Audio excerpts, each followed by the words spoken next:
call meeting to order. Everyone please rise for the pledge. I pledge allegiance to the flag of the United States of America and to the republic for which it stands, one nation, under God, indivisible, with liberty and justice for all. Village clerk, please call roll. Burgess. Here. Here. Myers. Yeah. Hicks. Washington. Here. Williams. Here. Williams is available by phone. All right, thank you very much. Move to public comment. All questions or comments must be directed to the mayor. Each speaker will be given 3 minutes to comment on agenda items only. Each speaker will be allowed one opportunity to speak. Is there anyone? Hopefully that mic's on. Jan Clark. I have a question about Mr. James Griggle. Who is doing this job now? And is he receiving pay from Sauk Village? Is that going to be on, if he's getting paid, is that going to be something that's going to be approved tonight?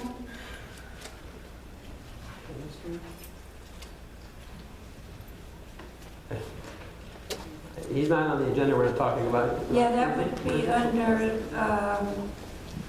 under 6G, accounts payable. And I don't have a copy of the accounts payable, so this is how I have to ask. All right. Oh, no, not. Okay. Not part of the accounts payable. All right. Well, is there a reason that my question can't be answered? So you asked about the accounts payable, and you asked about an individual who's getting paid. I said, Yes. the answer is no, he's not getting paid under this accounts payable. Okay, is he still working for us? It's not part of the agenda. He won't answer. Thank you. All right. Talk to the hand. Randy Brewer on behalf of Sauk citizens of the area.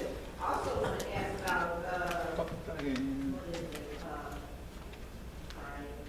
5E.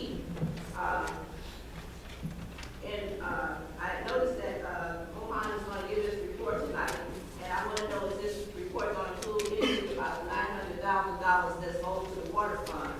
And also, in addition to Ms. Clark's question, I would like to know why Sauk Village residents are still being put on the hook for paying a village treasurer's salary when we know he has admitted to a felony. So I'd like to know, how are you going to justify getting accounts receivable report? Well, we got the approved payment for this person, and also like to know where the accounts receivable report is at this time. Again, we'd like to notice that we'd like to know who's watching the finance director. We have had so many problems with the village treasurer.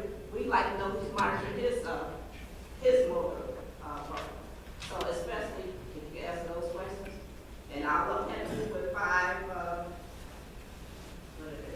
whatever my name is. 5E. Yeah. I got you. Okay. Is that all you have? Those are the questions we would like to know, especially since we're paying out the bucks. And one more thing, I'd like to know why the trustees you have so many special meetings that you have called. I'd like to know why the trustees have not called for a special meeting to find out why we're paying for this village, or also find out what happened to the $900,000 in the water fund and also the CNN fund. All these special meetings, I want to know what's going on with the money. Is that all you have? That's all I got. All right. Talking about 5E. All right. Talking about 5E. I have not seen the finance director's report, so we'll have to wait to find out what his report is going to consist of. The finance director, about who's watching the finance director, we now have a finance committee, which there's 2 trustees sitting on, that they meet monthly to go over the finances plus again, I know that there's a lot of talk about the village treasurer and the finance director. There's a totally different setup when it comes to the village, and what happened with the finance director, or what happened with the village treasurer happened in the police and fire pension. Nothing happened within the village. So We have multiple steps when you look at the finance director runs the reports. We have a payroll clerk that submits the checks. The checks are approved by the board. The finance director verifies according to the accounts payable. There's dual signatures on all the checks. So we have multiple steps when it comes to paying our bills. So again, we're not going to talk about the village treasurer because it is a pending litigation case. But we are following state statute. We have been in contact with our village attorneys on the correct steps. But if you look at state statute makes it very clear on the steps it takes to remove a village treasurer. And I've heard the fact that he's omitted. I've heard other things, but again, he has the opportunity, number one, to resign, which I believe our attorneys are reaching out to his attorney because that's where we have to address it now. He does have an attorney. And state statute also makes it very clear that he has to be convicted. So we are following state statute. And it's, you know, if we want to talk about other towns, East Chicago, I think it is, has a alderman or a trustee who's in jail right now who was just sworn in office. So, I mean, you take a look at some of the things that happen. We have to follow state statute. And again, when it comes time that we can make the necessary steps, we will be approaching the board, but we have to follow by the law. And we have to, accounts payable should be on the back table right now. We had problems with the copy machine this evening, so accounts payable should be on the back table right now, right? Yes, we're present. All right, So, thank you very much. You didn't give us a chance to look at accounts payable, so we can't ask questions about them. You just put it out here. All right, so, We can't ask questions. You just put stuff out here so we can look at it.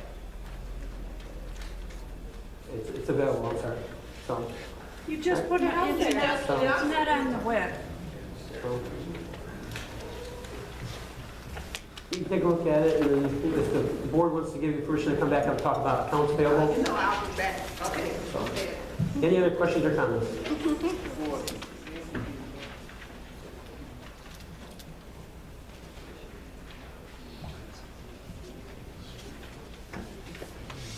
I really don't know how to word this question, so here we go. For 6D, E, and F, you all had that meeting, but I didn't quite understand what you were talking about. So could you give some clarity to those items? Again, that's 6D, E, and F. And the other thing, could you, expound on, I think that's 6I, where you're approving some kind of ordinance regarding public comment. Could you sort of give me a little information on what that is now? And that's it.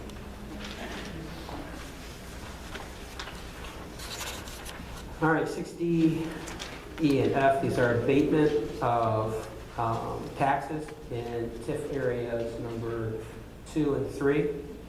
We just had a meeting earlier that started at 6 o'clock that covered these ordinances that these deal with bonds. So we are dealing with, the first one is bonds series 2002A, 2002B. E is dealing with series 2008, and F is dealing with a series 2009. That's what those ordinances are for. And on 6I, this is the public comment ordinance that has been coming back and forth to the board probably for quite some time. So last time it was talked about was probably about 3 weeks ago. And we were going to put it back on the agenda again, but the board said go ahead and take it for a vote. So that's where we're at on that one. All right? So.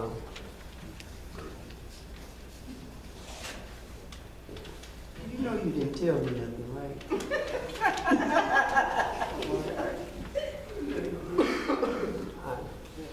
Can you put it more in layman's terms? Sure. a lawyer to try to put a layman's term. I guess I've been doing this for so long. It's just,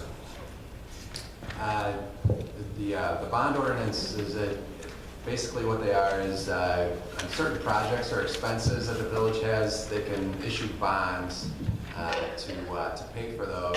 It's essentially the village gets a loan and then they have a certain amount of years to pay it back.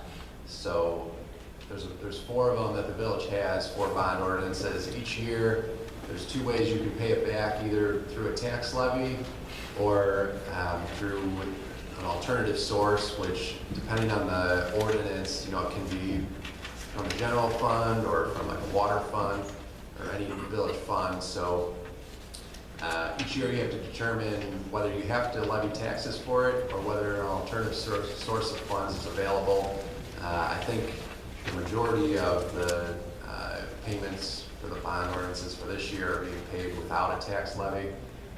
So that's good for your tax bill.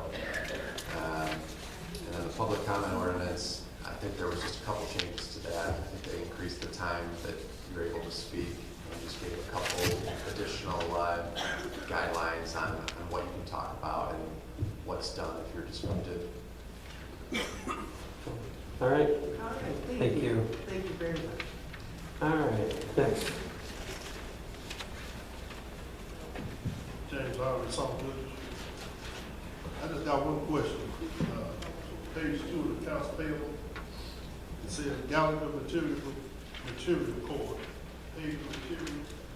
I see 2 different prices, one for $228 and one for $180. Can you explain that?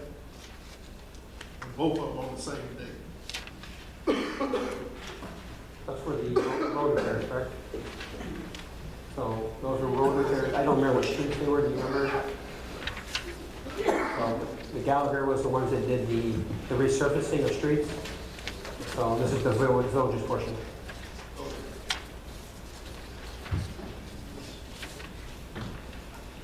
Just so I have approved by the board to allow Ms. Brewer to talk again about the accounts payable. Does the board have any problems with that? Everyone, so I see a bunch of nodding of heads, so I'll take that as the board is accepting for Ms. Brewer to reapproach to ask the question about accounts payable. Okay, I have a couple of questions about accounts payable. On page 1, we're paying, I guess, a lease agreement with, what's the large land. Can you tell me what that is for? I don't know what that's for. And also on page 2, there's quite a bit of money for Illinois EPA water testing. I understand that generally the bill is like $400 or $500, but it seems like to me this, are we behind in other words of paying theirs because it's like $1,000 or something? So is there a problem with the water now? Why is the cost so high for the water type testing? Normally it's like $400, $500 something dollars. So we looked at $1,000. So are we behind in that portion of payment for water testing? And if we're behind, why are we behind? Because that should be our number one priority since we owe $900,000 for water funds. Seems like that should have been paid off. So I'd like to know why we paying such large bill for this water testing. Also, I noticed on here that go back to the first part that I want you to address is that we lease or whoever that is. Yet I never see any information on accounts receivable about U.S. investigation having a lease there. They're rent free, as I understand. I would like to know why. And the last question is my understanding from your last comment that the treasurer never, that this is separate from the village funds, are separate from the pension fund, and you're implying that the treasurer never signed any checks that was related to the village. Is that not right? So, I mean, anytime we get a house receipt, we got to assume that the treasurer never signed any of those checks. Are you done? Is that it? Is that all you have? Yeah, that's all. Okay, the lease? The treasurer signed. Microphone. Hang on, the lease. Talk about the lease first. The lease is on page 1.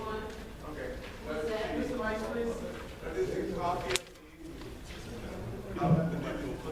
requiring copy of lease payment every month? We cannot do that. All right, so I'll take care of this one, because now that you refresh my memory. This is the copy machine for the police department, which has a lease. And then the IEPA water testing. Water testing is via mandate to get the water tested every month or every time. So that should be a pain, the professional to get the water. So this is what we're mandated by IEPA to have this testing done. Oh, I agree with that. I'm just saying, why is it so large? It's really just, this is 2 or 3 times the time as it normally is, so why is the cost so high? So this is for November and December. This So- is for 2 months? We got November 30th, we've got December the 8th, and we've got this, December the 30th. So you've got, looks like about every 2 weeks approximately. So I don't have a calendar in front of Every me. 2 weeks? It's what the dates say, approximately. So, all right. And Yeah, then, oh, okay.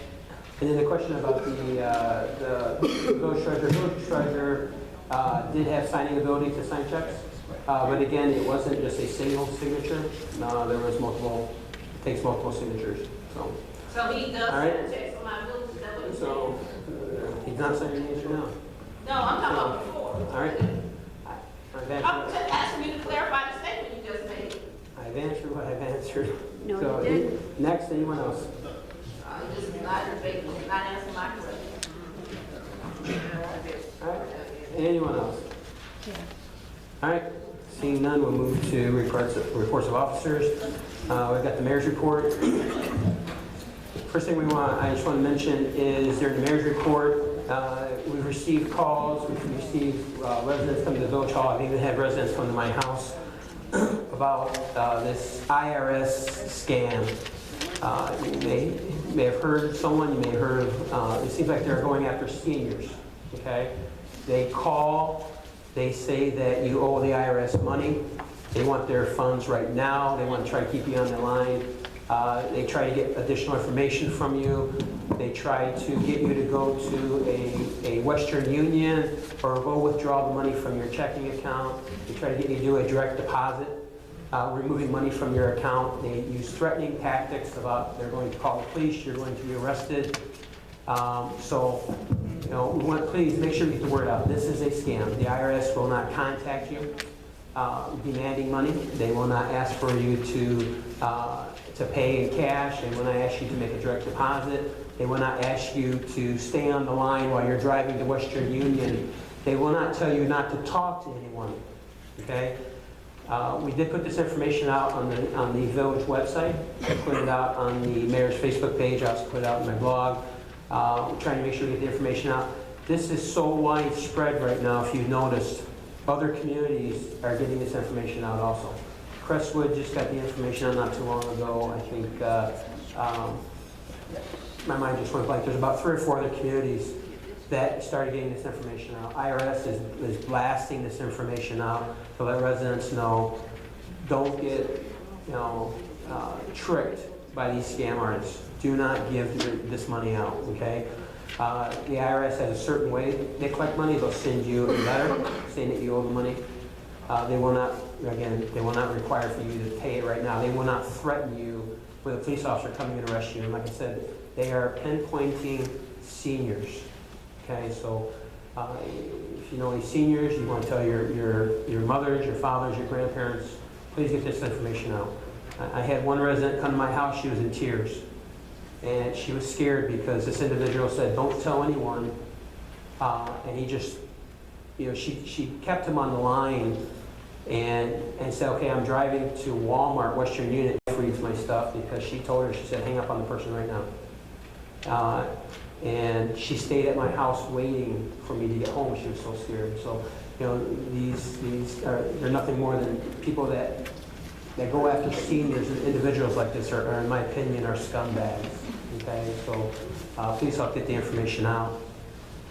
The other thing too was I attended this afternoon. I went to the public hearing for the closure of St. James Hospital. I know that saw a couple people. I saw James. He was there with his dad and a couple other village residents. There was a meeting, started at 3:30, went to approximately 5:30, and then it started again at 6:30, and I think it goes to 9 o'clock tonight. There was a lot of valuable information at this public hearing. The first part of the public hearing, I think, is probably people that came that was in favor of the closure, and then I think the majority of the people were coming in at 6:30 and beyond were coming in opposition of the closing. You know, it's been asked, don't I want affordable health care? Yes, I do. However, I cannot support closing of St. James Hospital at the corner of Route 30 and Chicago Road, because that is a valuable position for municipalities, just as Sauk Village and other ones. I'm sitting on a task force with other mayors. We've asked them to put in a standalone emergency room. We would support it. If they could get something in Springfield to pass where they could put in a urgent care center that could accept ambulances for ALS, for BLS, which is basic life support, we would support it also. However, at this time, you know, as mayor, I cannot support for the tearing down of approximately 2/3 or almost 3/4 of St. James Hospital and not being an emergency room there, and not be able to have our ambulances coming from Sauk Village would have to go an additional 6 minutes to Olympia Fields. So we're hoping that they listen. We've had multiple meetings. There was a meeting last Friday. There was a meeting last night. In fact, the meeting last night was very late. Meeting with St. James staff and doctors, and we're trying to plead our case because of the distance, because of the roads are not feasible for ambulance service to be able to get to Olympia Fields. So we're happy for Olympia Fields because they're building. However, we cannot support them tearing down the emergency room portion, especially the emergency room portion of the Chicago Heights area at Route 30 and Chicago Road. With that said, I only have one other thing, and I've got some good news. This is something that we've been working on for months, and today we just got the final word today. And before I get into it, I just want to say thank you to Mohan. He was very much, he was the one that I was directing him. He was making the phone calls. I'd like to thank our state representatives, which is Thaddeus Jones, Marcus Evans, and L.G. Sims. I'd like to thank our state senators, which is Donnie Trotter and Napoleon Harris. They were also very helpful for me allowing me to be able to share this great news with you tonight. As everyone knows that we had a low-interest loan through the IEPA. That loan was for approximately $4.8 million. As everyone remembers, the previous governor came out and gave us a forgiveness of the loan, but when the new governor came in, he froze everything, and we were stuck with the $4.8 million. That $4.8 million was approximately, to give you an example, for the next 20 years, we would have been paying approximately $135,000 a year to pay off that low-interest loan. Word that we've got today, and we've got all the paperwork. Here's what we have. The loan amount was $4.797,219,023. That was the amount of the loan. We have been given a principal forgiveness loan of $650,000. And we've been awarded a 70% grant for $3,354,767.04. That takes that.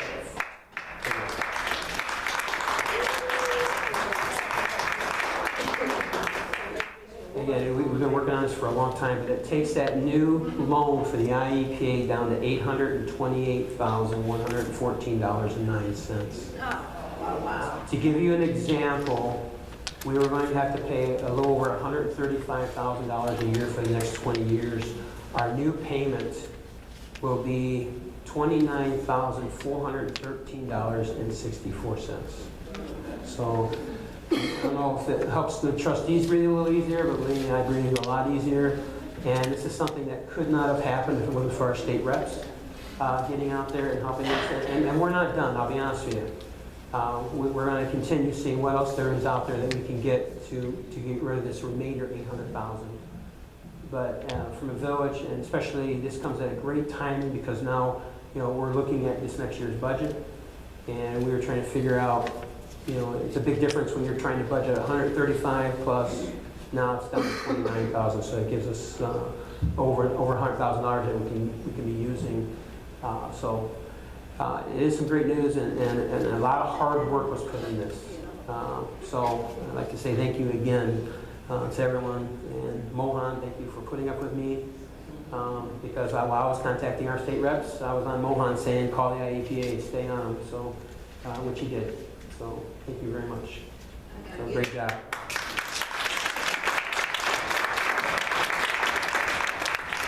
With that said, we'll move to village clerk. Mr. Mayor, I have a question. Trustee. In regards to yourself, I have a question. Last week I had spoke to you about this boardroom, and you had talked, and we had discussed it again Wednesday. And I asked you about getting access and getting the key to this boardroom, that you had changed the locks, and I haven't heard anything from you. I had talked to you, you said you were going to let me know by today, which is Tuesday, and I haven't heard anything, so I'd like to know at this time, what is your pleasure? What is it that you're going to do about, you changed the locks here, so what is it that you're going to do to give the key to the elected officials, and also, what was the reason to change the locks in just this room? Well, if you remember, approximately 2 or 3 weeks ago, the trustees were asking for keys because our swipe cards were not working. So making sure that when having keys made, that there wasn't access to the entire building. We made sure that all the doors had different keys, if I remember right, making sure that the doors were different, so at least the trustees had access going in and outside the building. So again, I think with any building, especially this one here, if you're having meetings, you need a key for a meeting. There's no problem with just doing like we do with everything. If you have the senior center, if you got the community center, just grab the key so you can have the meeting. Okay, if you have a meeting after business hours, we used to have a key, Mayor. I've had a key for this place since it was built, and we had keys across the street as soon as we became trustees. What was the reason that everyone else had a key to the front and back door. Some trustees didn't have it. They had the cash cards. I'll get into that afterwards, but what was the reason that you couldn't issue, once you changed these locks, that you couldn't reissue keys back to the elected officials so they can move forward and be able to get in and out of here? What was the reason? Right now you have keys. Why can you not issue them to the trustees for just this room? Because we do have keys for the front and the back to get into Village Hall. I don't care about the offices. I never had a key to the office. Don't want a key to the office. Don't want a key to the front office or nothing, which we're not supposed to have, which I never had. But what was the reason? When these locks were changed, those keys were made specifically for these 2 doors. Why weren't those keys reissued? And the second question, this is the second time that we've had the cash card system to go out. I don't know if we need a backup surge protector or whatever, because obviously the computers are not going out. I don't know, last time it took 3 months, so maybe they had to go remake it. We could build a car in 3 months. This time, you're stating that they're still waiting on parts, but in the meantime, life goes on, business goes on. And the reason I'm asking is, there's going to be meetings that are coming up here pretty soon that we need to get into the boardroom, that it's not that you don't have keys. It's not that you have to, you have keys.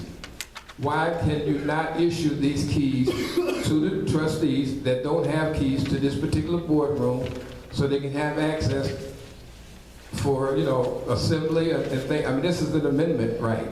So I'm just asking, can we, or what is it that you plan on doing besides getting a key at the front desk when the front desk is not open at the time that you're having the meetings? Trustee, we talked about this. Yes, we did. I can explain to you again about the keys. Again, not just the trustees need keys. There's other people that need keys that have meetings in here. So we want to make sure that, We didn't give a key out to the outside doors that would open any other doors, number one. Number two, the goal is to get the swipe cars up and running again. Again, as soon as that is up and running, everyone's going to still have the same access that they had. Well, what about until that time? What about until that time, though, Mayor? I mean, till that time happens, why is it that we cannot have keys to this boardroom that you changed the locks on? Because the lock, I didn't know anybody doing anything in here detrimental in this boardroom at all. So that was my question. Why did we change these locks? And someone changed the locks on the front and back door for whatever reason. But for these, in order for you to get in here, you have to have, especially after hours, you have to have a key to the front and back door, which I think all the trustees have a key to that.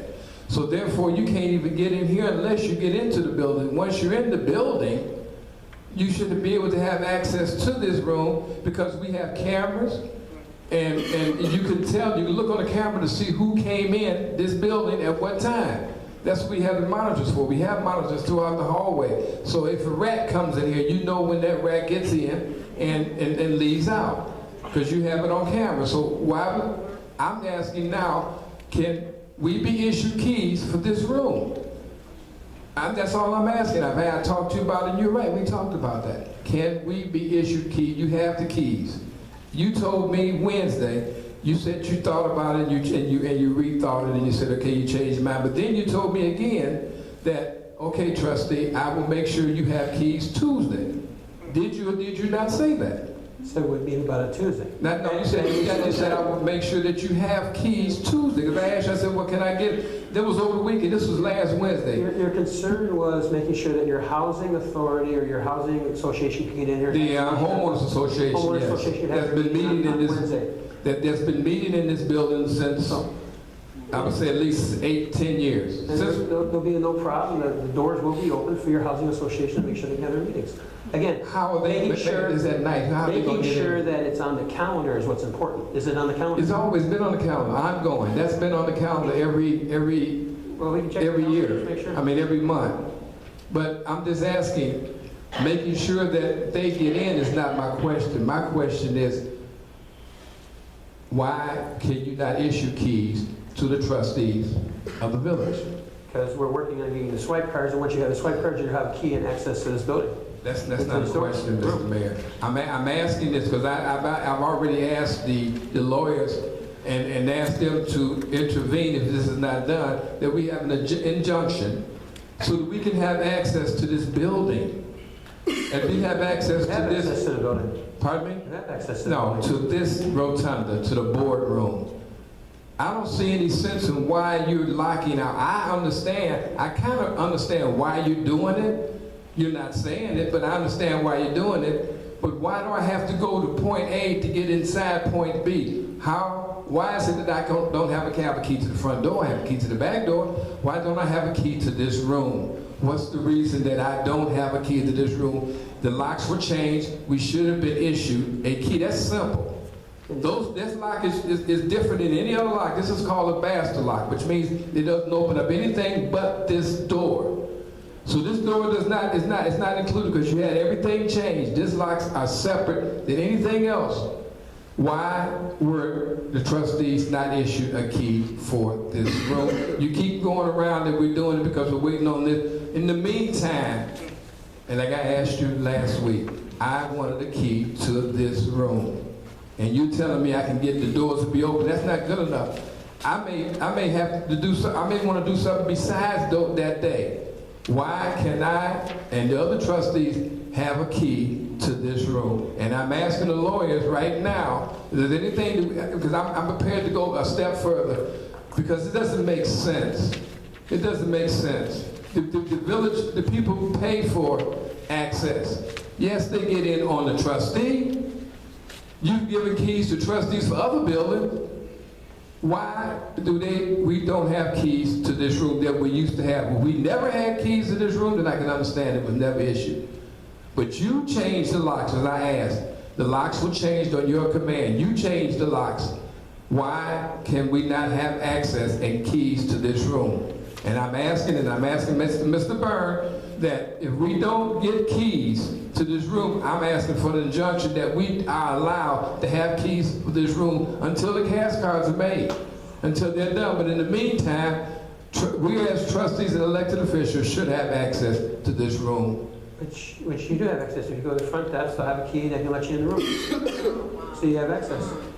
And Mr. Mayor, what part of this room don't you understand? That's very simple. I asked for keys for this room, that the locks were changed for this room. Yes, I'm being redundant because you're being redundant and skipping the answer. And you've covered it multiple times. Okay, so I'm asking, you keep saying the same thing over and over and over and over, and I'm saying it's very simple. I want keys to this room. And you've said it multiple times. Okay, Have you heard so about when the swipe cards are going to be done?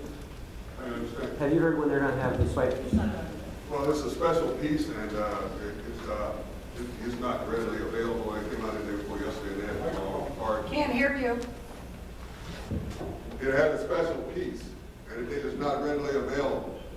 And the company came out here to put it in, and they had the wrong, if you want to say, it's kind of like the brain piece. The other issue that's causing some of the problem is, when this building was built, which I don't understand, I'm not going to criticize, there's no backup generator, so that kind of affects all the operations inside here, including that key card system. Mr. Fairman, since the mayor brought you in, may I ask you a question? Are there keys, when these locks were changed, were you issued keys for this room? Were keys issued for the locks that are on that door and that door? Were keys issued, or they did just change the locks and you did the best way you can? Yeah, I got a set. Okay, so then you have a set. Mr. Mayor, I'm asking you to have the village administrator disperse a key to the trustees that don't have keys to this room. That's all I'm asking. I'm not asking anything else. I'm not worried about the cash card, because we know how long that can take. Because we had that before. This is the second time I'm asking. I'm asking tonight that we have keys, and I've talked to you, I've talked to the village administrator, and I've talked to Public Works. All I want is to have keys so we can get meat in this room until such time the cash cards are done. But there are keys, and I'm asking to have them handed out to the trustees that don't have keys to this room. That's all I'm asking you. I'm not talking, we're not going simple. Mr. Mayor, how many trustees still on this board have a key to this room? I don't have a key to this room. I don't have a key to this room. I'm a You mayor. have a key for this room? Nick? Trustee, you have a key? Yes. Washington, you have a key? And Well, no, but I used to. Trustee, before the locks were changed, I had a key to this room. Before the locks were changed, I had a key to this room. Now the locks are changed, and there is keys. Why are they not issued? What's the reason? That's all I'm asking. All right, trustee, you've covered this more than... Okay, but then can I get an answer? I've covered it. Yes, I did. Duly noted, I got it. No, those not duly noted, Mr. Mayor. Mr. Mayor, Village clerk, trustee, Mr. Mayor, you have not... over and above the amount of times that you can talk. Attorney Byrne, I'm asking you So, to talk to whoever it is. I want to file an injunction so we can... and we're making it very clear that this room is accessible. It's not accessible. So, It's not accessible. When you go out here tonight, I can't come back in here. Mr. Byrne, Attorney Byrne, I'm asking you to... I would like to file whatever has to be done to get keys to this room. This is not your personal village, Mr. Mayor. This is not your personal village. You don't issue keys as you see fit to who you see fit. If keys are issued, they should be issued to everyone. We're elected officials. We got elected just like you did, Mayor. We got elected just like you did. How can you tell me or tell an elected official where they can and cannot go? You don't have that right. But I still, did you have to answer my question? We're going to the village clerk. We're not going anywhere, Mayor, until at least you give me an answer. So your answer is that you're not going to issue keys? That's all I'm asking. Is that your answer? Go ahead, village clerk. Is that your answer? We can do this all night. No, We can do this all night because this doesn't make sense. What you may think, you are not a dictator. I'm sorry. My question was not answered. I'm not going to go forward until my question is answered. I'll do that right. I'm do that right. Just like you do the right when you tell somebody to sit down, they can't talk, or you have misquoted. I was elected for the people, not for you and not for any other hidden agenda. I was elected for the people. And when I have a meeting for the people, that's when it affects the people. But you're going to try to stop that. That's exactly what you're doing. That you're going to try to stop assembly so the people can come out and speak their mind. You were here, you've been here, you come to my meetings. But then to change locks, to cost this village hundreds of dollars to change locks so you think you can lock out the people of this village and not have nothing to say until, oh, well, I'm going to move on. I'm not one of the people that you can just move on to, I'm sorry. That's not going to happen. I'm asking, and I've asked for the lawyers to file an injunction that we get keys, all the elected officials get keys that'll do them, because you cannot inhibit an elected official for coming into a board meeting room to meet. And you're telling me I can get the keys at the front. I'm trying my best, Mayor, to be as cordial as I possibly can. Trustee, you are out of order. And you're out of order by limiting trustees' access to this room. You're out of order doing that, sir. Trustee. All you had to do, you told me last week I would take care of this. You told me last week. To follow the ordinances, you are invited. That's not an ordinance. The keys are not an ordinance. You took the right away. You took the right away from the trustees to have keys to this room. You took that away. I know you don't want to hear it, but you told me you were going to take care of this. This is how you take care of it. Move on. I'm going to move on like that, sir. You know, they out of order. I don't move on like that. I've asked you a question. You want to answer? Okay, fine. I'm asking the lawyers here today. It's argued. That's not right. So that you know, and it's written down for the clerk to see. I will see. I will see. Why you guys can get out of order and we can't get out of order? Good job, trustee.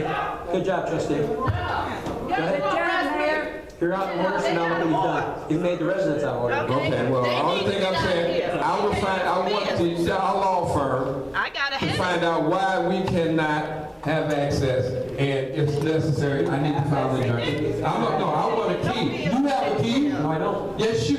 No, I don't. You have. I'm sure you had all these locks changed, and you don't have a key. I do not have a key. How do people get in here tonight? They go to the front. I don't. Oh, you don't know. All right.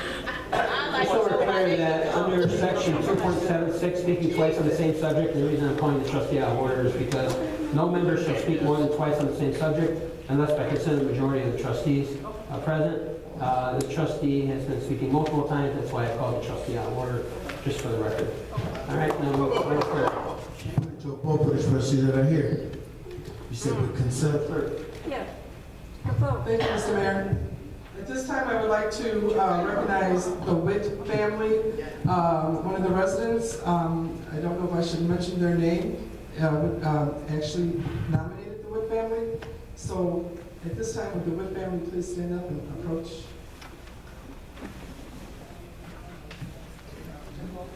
Okay, the Witt family was nominated by Sharon Nowak.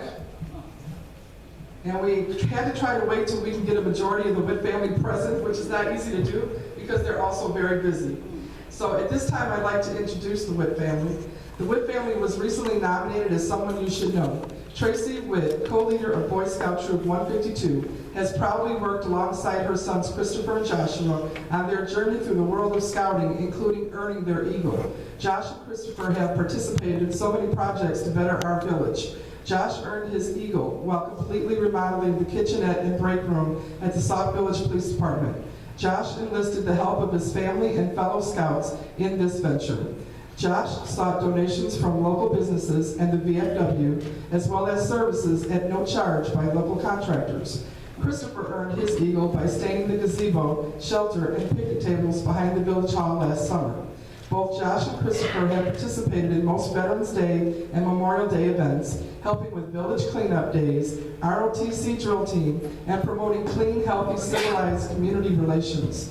The entire Witt family binds together to make a positive difference in our community. Daughter Erin Witt also blazed the scouting trail and earned her Gold Award by cooking for families and supplying books and games for the siblings of young patients at the Ronald McDonald's house near Loyola University. Father Eugene Witt is very supportive of his family's community involvement. Eugene participates whenever his work schedule allows. The Village of Sauk Village would like to introduce the Witt family as someone you should know and thank them for their community service.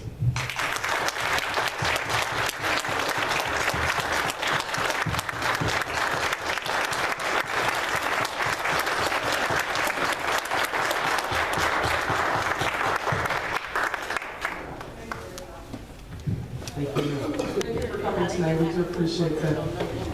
Someone you should know is something I started a couple years ago, and it's open for all residents to nominate other residents. Feel free to submit recommendations for someone you should know, along with a short biography, and then what I usually do is I contact the person that's being nominated, and I try to get a little bit more information. So Tracy was very helpful in helping me put this together, and we do appreciate the Witt family. And second of all, I want to thank Village Clerk, Deputy Village Clerk Jasinski for taking my place last week while I was gone. When I left Monday morning with an emergency phone call, I assumed I'd be back in 3 days. I asked her to send a note to the trustees, letting them know that I'd be gone through Wednesday. Unfortunately, things got a little out of hand, and I was gone for the whole week. But fortunately, all good things come to those who wait. And I'd like to announce my grandson, 6 pounds, healthy, and came to this earth on Thursday morning. It was a struggle.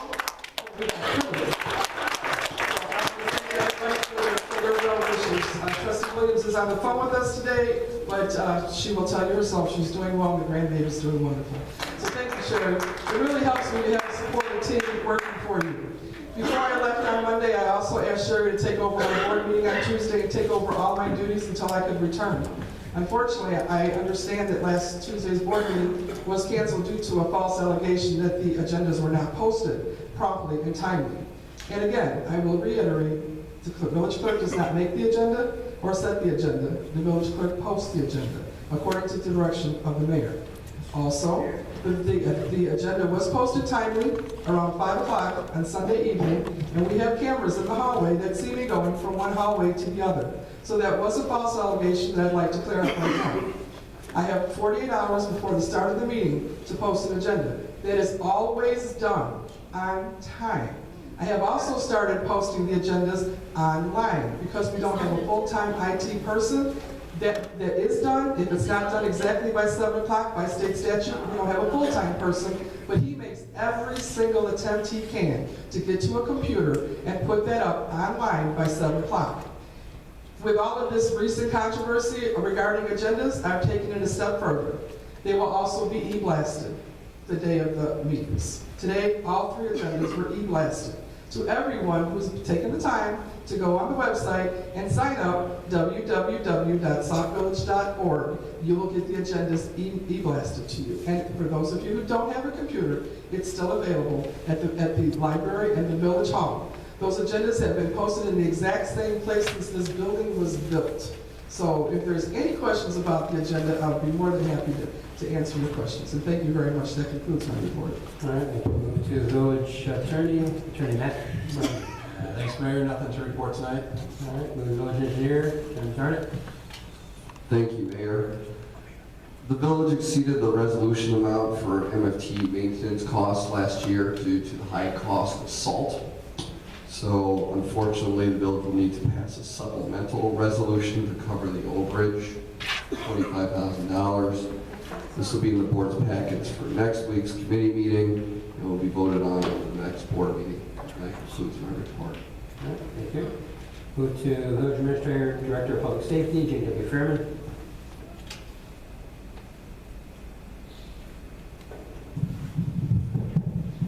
Mr. Mayor and the Board of Trustees, my report starts with what we call the Blueprint program.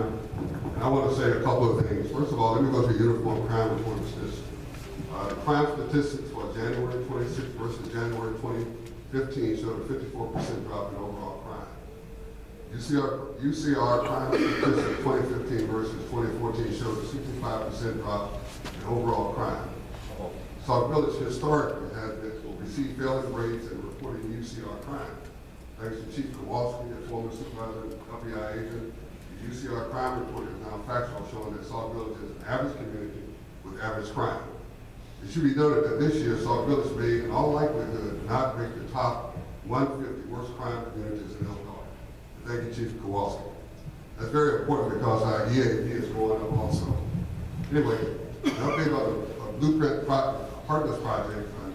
would be vacant houses, contract components. You know, we have a master list to date that shows 441 vacant. That's down by 34 from my last report.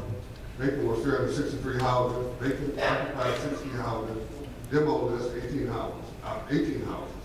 That's on our demo list. And Gary, Mr. Holman will talk about the status of that. As the Sauk Police Department in the process of identifying 60 vacant homes as to their status. Several months ago, legislation was submitted to the Board of Trustees to assist staff in the effort to control vacancy-related issues. This legislation spells out ownership responsibility on all issues of property located in Sauk Village related to occupancy, water, and sewer.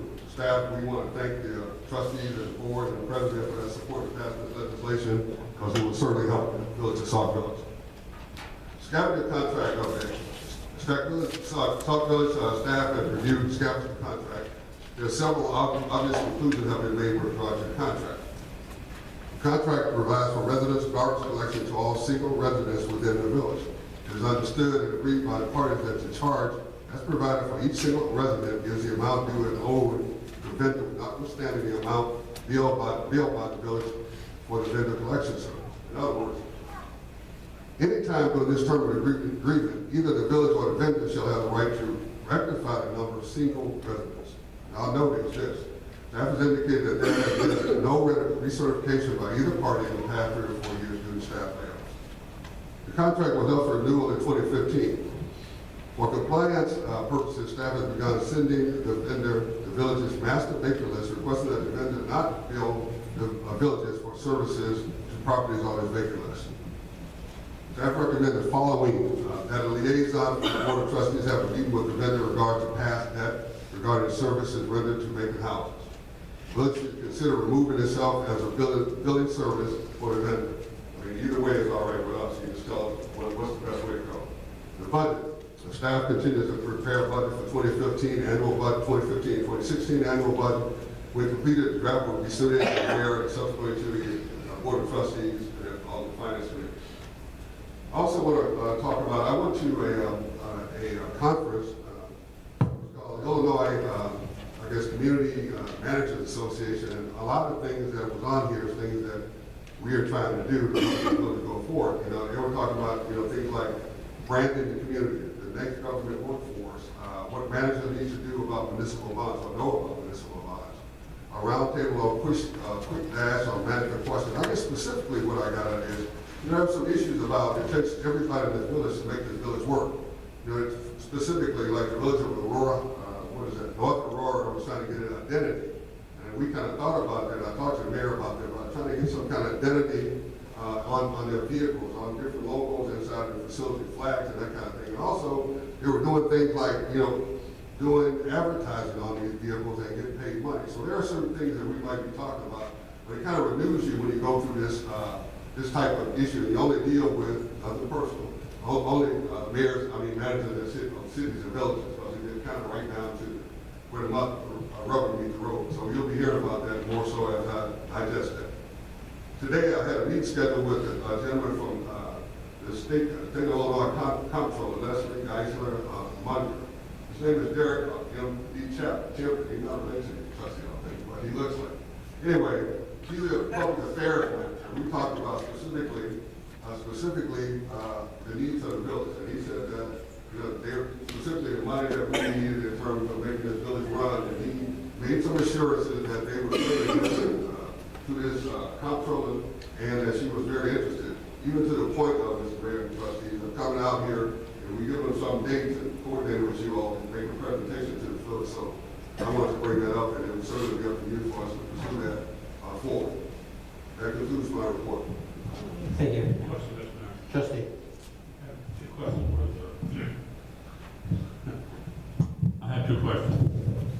Did you state that the present cabinets company that we have running the village was charging the village for some vacant homes? Is that the statement, yes, sir?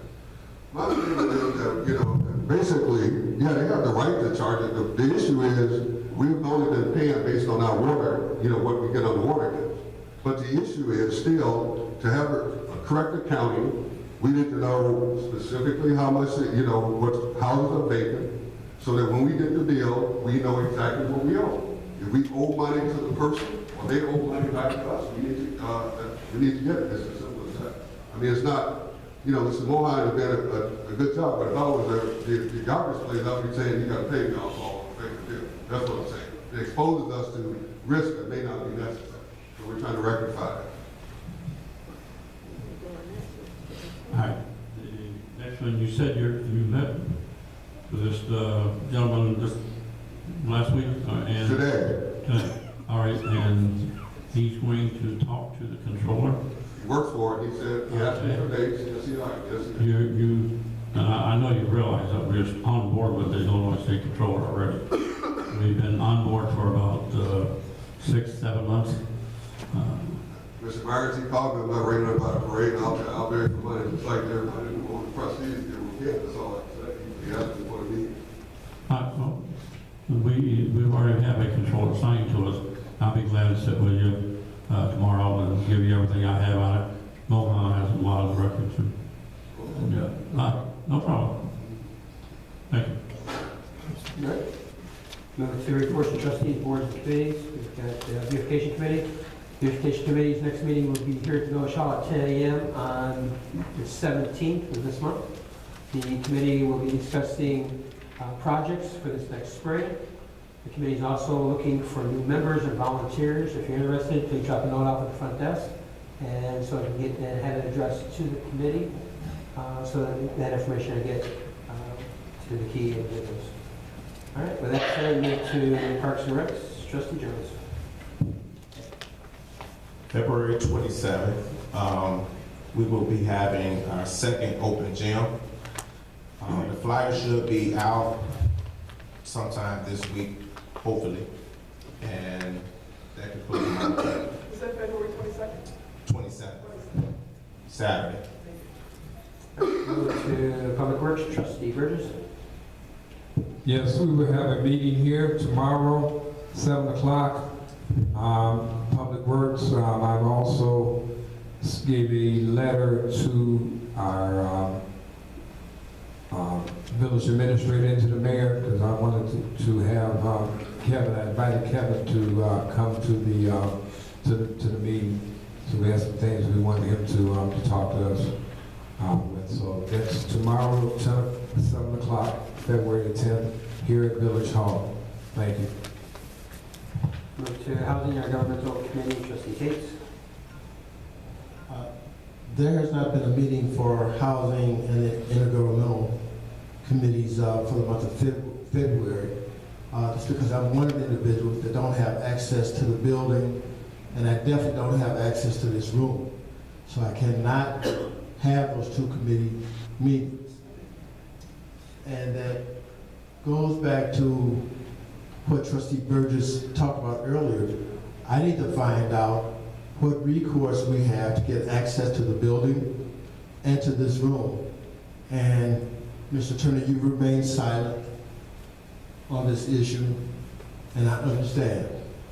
I often make accusations that you guys represent the mayor and not the trustees who have issues. And I don't change. But there's a negative report for housing and intergovernmental for the month of February.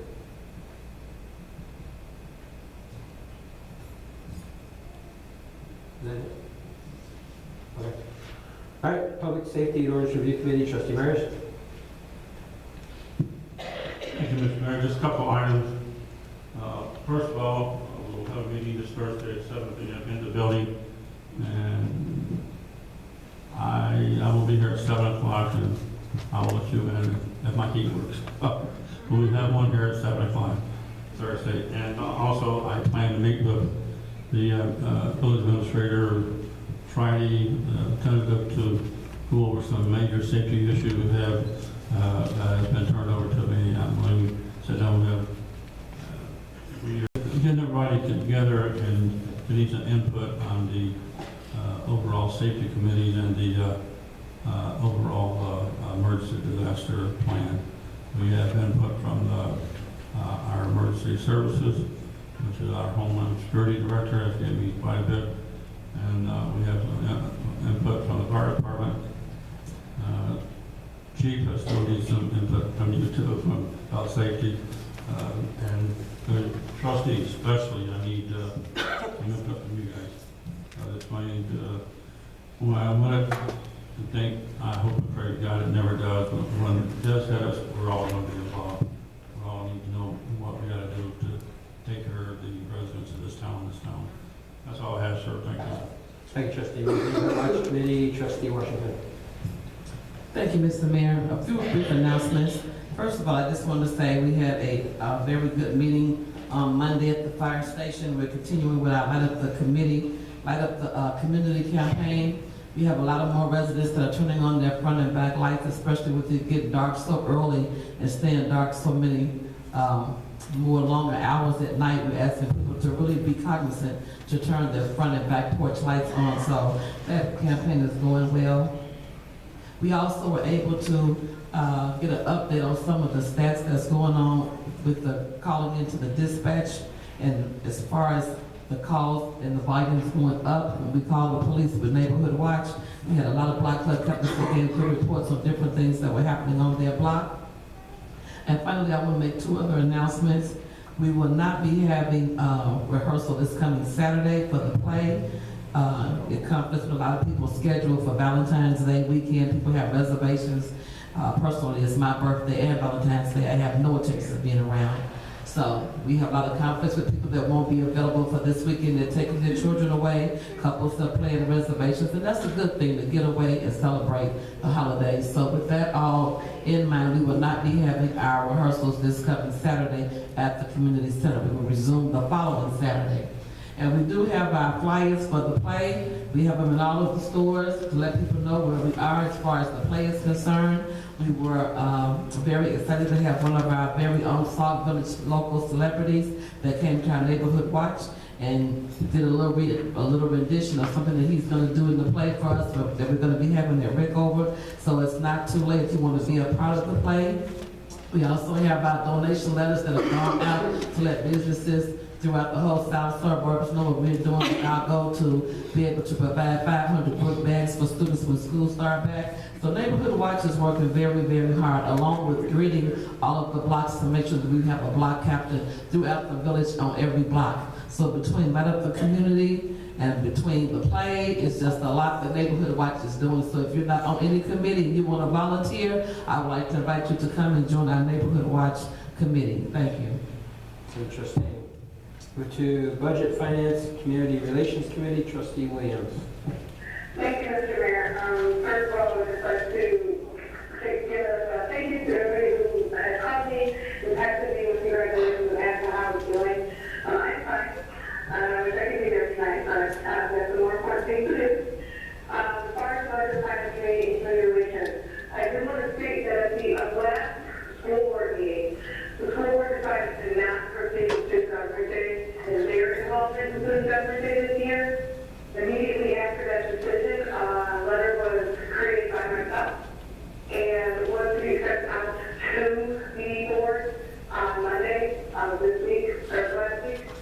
And unfortunately, I was not able to do that, but a committee member did do that. And to my knowledge, no one from the school board has responded.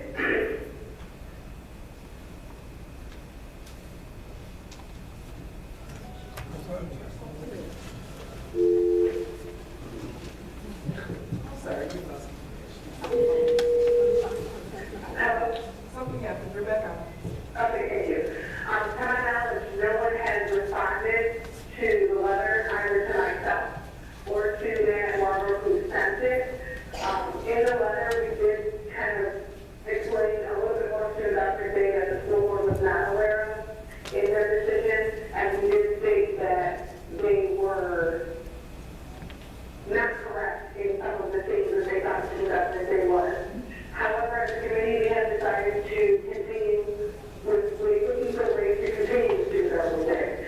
With or without the help of close to 158. We are hoping that, and I don't think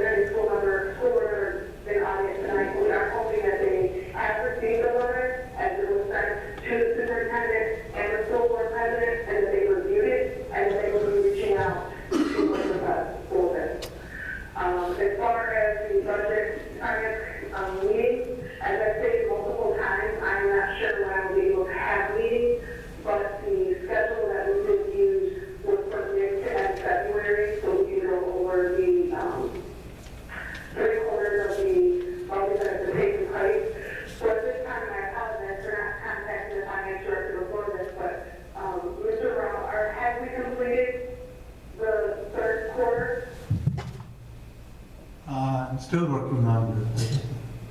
Okay. If you could contact me and Trustee Myers when the 3rd quarter has been completed so we can get a better idea of when exactly we could schedule a meeting, then that would be great. And that's all I have. Sure, I will. All right, thank you very much, Trustee. I have a question for Trustee Williams. Trustee Williams, can you hear me? Yes, I can. Okay. The last time we talked, I had indicated some bills that were past due, and you and your committee were going to take a look at those bills because they were small bills, but they were 90 days, 180 days delinquent. Do you recall that part? Yes. Okay, and your committee was going to take up the issue and I guess figure out what needs to be done to not only catch up but to avoid this in the future. And the second part of that was that I had made an inquiry or a statement that $194,000 had been budgeted for the police pension fund and nothing had been deposited. And I think your committee was going to make some inquiries or find out exactly what's going on with that. Where are we, if anywhere, with those things? I believe what I said at the time was that we would be discussing that at our next meeting, and we have time to meet with that. Our February meeting has been postponed until the end February due to my absence and due to the, we wanted to wait until the 3rd quarter of the budget was done, which was not until January 31st. And as Mr. Mohan was saying that he's still working on it, and we're still just that week after that. So once he is completed his project for the 3rd quarter of our budget, and we have addressed those questions with him, that during our meeting we will be discussing those topics as well as other topics, and then we can present that to the board. Okay, thank you very much. All right, move to reports of departments, committees, and commissions. Fire Department 911 Commission, Chief Stopper. Thank you, Mayor. Over the past 2 weeks, the fire department responded to 24 calls. Responded to 3 vehicle accidents, 7 fire alarms, 6 medical assists, 1 CO, 2 smell of gas, assists in other agencies, 1 structure fire, 1 child locked in a vehicle, and 1 change of quarters. And late this afternoon, I got a report on our aerial that it should have been finished today. They never got the part delivered to them. And they assured me that the part will be delivered tomorrow. And hopefully Wednesday evening or Thursday morning we'll get the aerial back. And that ends my report. Thank you, Chief. Move to Police Department, Chief Kowalski. Thank you, Mr. Mayor, Trustees. For the past 2 weeks, the Police Department had 24 arrests, 4 were felonies, 20 were misdemeanors. We've had a total of 510 calls for service. Some cases of note. Our investigative division did a great job apprehending several individuals that were involved with the theft of Dodge Caravans throughout the village for the last several months. They got felony approval from the Cook County State's Attorney's Office, and those individuals are still in jail. The police responded to a carjacking on the 1300 block of Sauk Trail. Victim stopped for a disabled vehicle to help the occupants and was then robbed of their own vehicle. Fortunately enough, several days later, we found the car in another suburb and are working with that police department to identify the individuals who were involved in that carjacking. As you noted, Mr. Mayor, if you see a car stop with their flashes on, please don't stop, call the police. It is a very neighborly thing to do, but you never know who could be waiting in the weeds to take your car. On February 4th, the police were called to the 2100 block of 217th Street for for a complaint by a subject who was stabbed by the roommate. The roommate was apprehended and we secured felony charges on that individual. Lastly, on February 4th, the police department executed a search warrant at a location on the 22400 block of Strasburg. We worked with the South Suburban Emergency Response Team. The execution of the warrant was a success.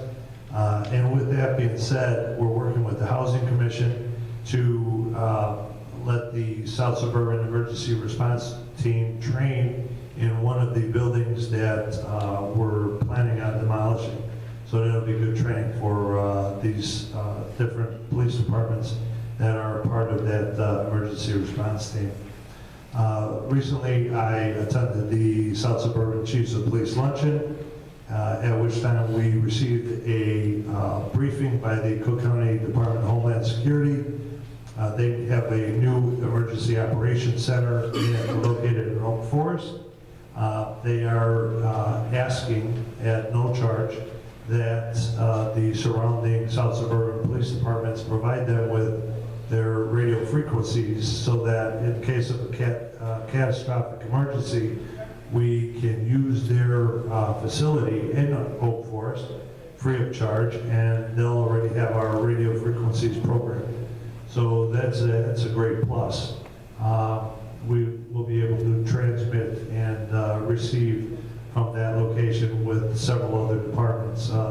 That is quite a nice facility if you ever get a chance to go and see it when they have an open house. It's your tax dollars at work. It's a very nice facility. I also met with an associate professor of criminal justice, School of Public and Environmental Affairs from Indiana University Northwest, and we are partnering with them to use their mapping program as an intelligence tool. They have a GIS, which is a Geographic Information System application, which several of the northern Indiana police departments use to map the crime in their area. We're the first in the South Suburban police departments to join with them. This is a free program. All we have to do is provide them with the information of where these crimes occurred. We can also map vacant homes, school bus stops.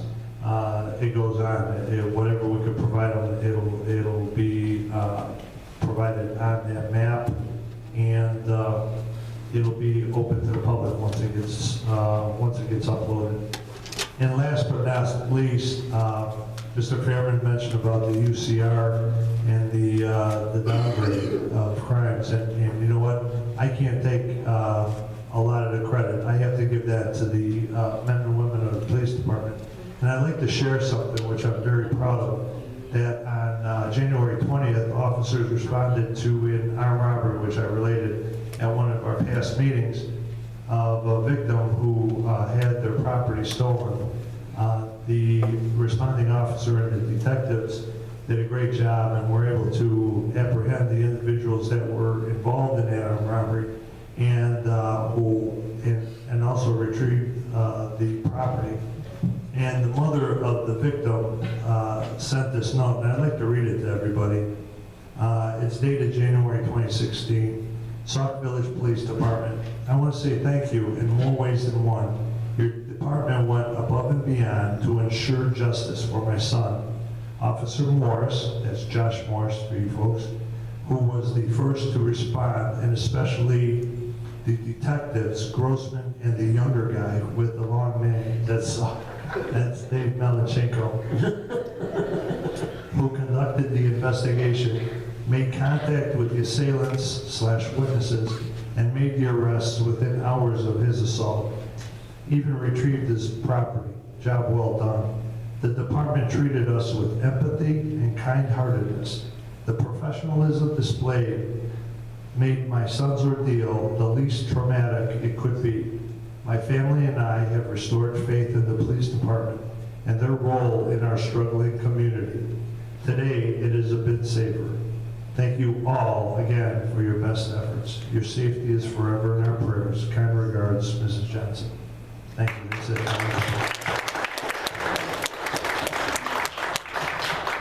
Thank you, Chief. Move to Administrative Services Director Jasinski. Oh, you got Public Works? Oh, okay. What was the Public Works? Yeah, Kevin, I'm not Kevin. Yeah. We have us trustees, the board of trustees.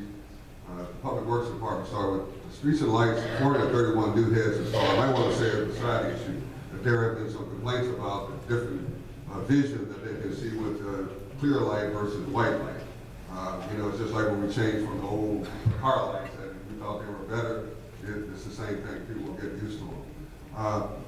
You put day-to-day operation in emergencies, all job corrections, changes, department orders, special season, event prep setup, vendor calling, work with all departments, public complaints, and last minute changes. Basically, he's very, you know, he has to be very flexible, and he does a lot of things with the least amount of resources. But we're working on that.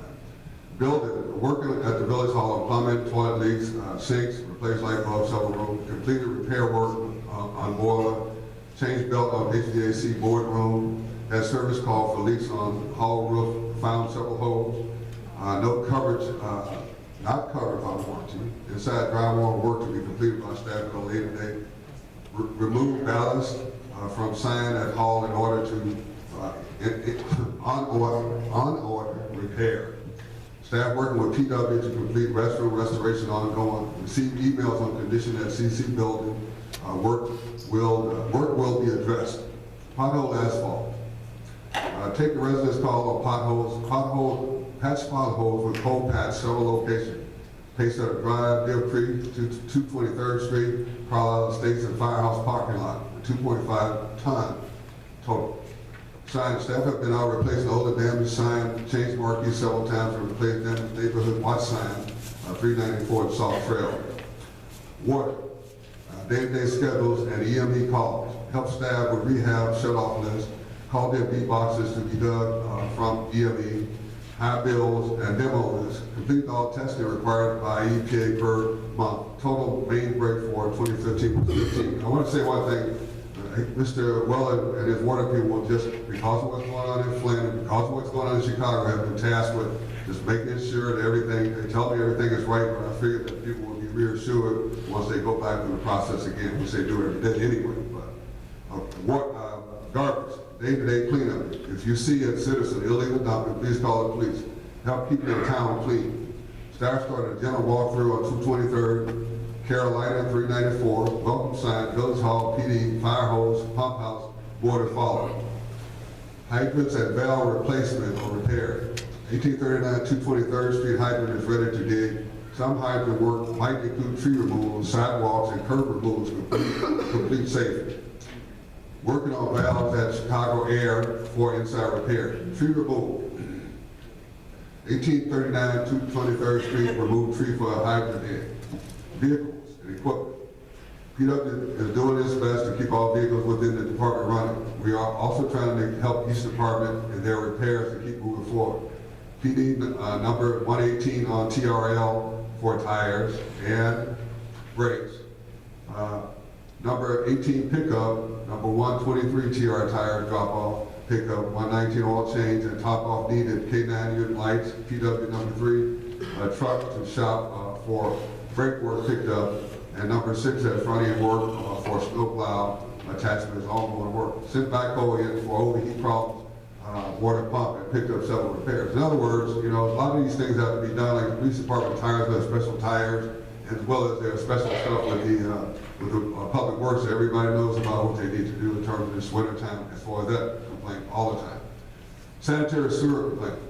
If a resident of Sauk Village has a sewer complaint, please call the Village Hall in regular business hours, and after call non-emergency, after hours call non-emergency PD or Public Works.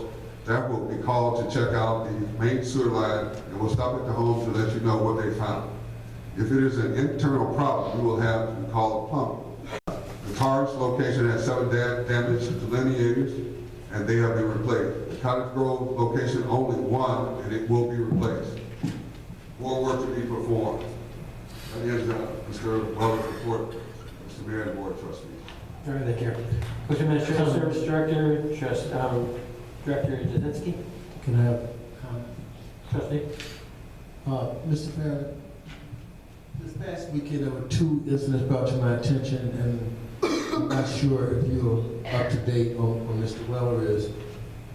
Supposedly the traffic signal southbound 394, where there's a turn lane as you turn going westbound on Sauk Trail.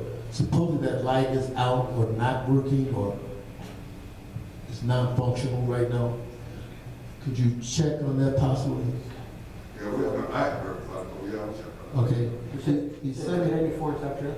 I guess the light. southbound 394.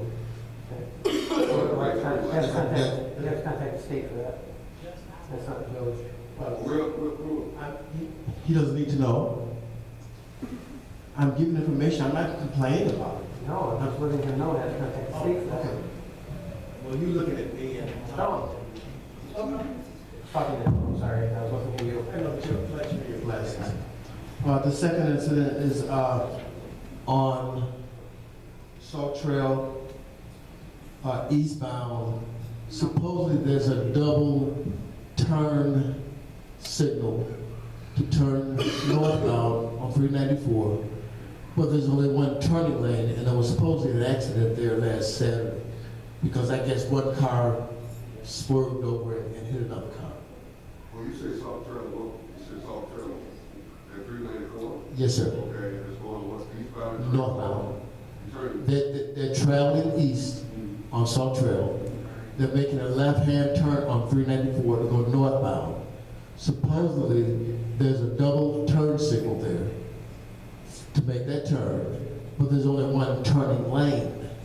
So that allegedly the accident happened because where there is no turning lane, that person turned anyway because of the traffic signal and caused an accident. Okay, thank you. DWS contact IDOT. Anyone else? All right, 23rd time. Your turn. Thank you, Mr. Mayor and Board of Trustees. The Village Hall will be closed Monday, February 15th for President's Day. The call for code enforcement for February 4th was 99 were found guilty in default. Fines were double. 7 were not guilty, and 3 were liable. Last week, I sent Republic Services a letter along with the vacant houses that are not eligible for garbage service. There was 425 on that list. The village will be saving a total amount of $85,425 a year with supplying them the list. As people qualify for garbage service, I will be providing them the addresses so nobody's cut off with service that they should be getting. The houses that should be vacant and have squatters in them were reduced from 85 to 60, and the police department and myself we're working on getting that number reduced, which has been a positive thing with the sticker program. Also, this wasn't part of my written report, but March 1st, Cook County Sheriff's Department is going to start helping the village board up for free. Sue went around and got a list started for the Cook County Sheriff's Department, and the Sheriff's Department bought a semi full of plywood, so March 1st they're going to be starting to do the board ups for free. That concludes my report. Thank you. Thank you. Mr. Mayor, I'm Sherry. The building that used to be Do It Best, I understand that there's going to be a business going in there? Yeah, Juan's, I thought I said that a couple weeks ago, but Juan's Beauty Supply is going to be there. They used to be in the plaza, and they're moving over to that facility. They're cleaning up right now and working in the inside. They're going to be the Beauty Supply. And what's the status on, what is it, Sauk Village Restaurant? I haven't heard. They haven't came in. We stopped over there yesterday and gave them the applications for the sign permits because they have placed the temporary sign on the building and they replaced the one on the pole. They are aware that they have to pay for those signs, and we dropped off the paperwork, and they haven't been in yet. Okay, so they haven't. Has anyone been in there to even look at, in other words, to inspected at all? Who would have been there to inspect it? I'm not sure where they are with the inspections. I gave them the health department number and they were in communication with them. And then I also referred them to the fire department. We'll have to go through and do their inspections before the license will get issued. Thank you. All right. Who's finance director? Director.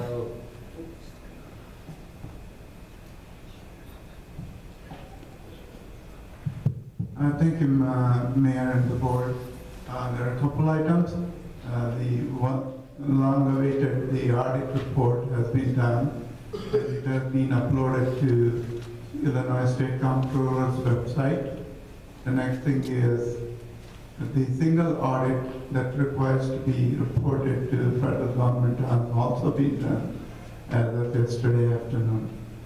The third item is I'm working on to get the street lighting grant in the amount of $35,000.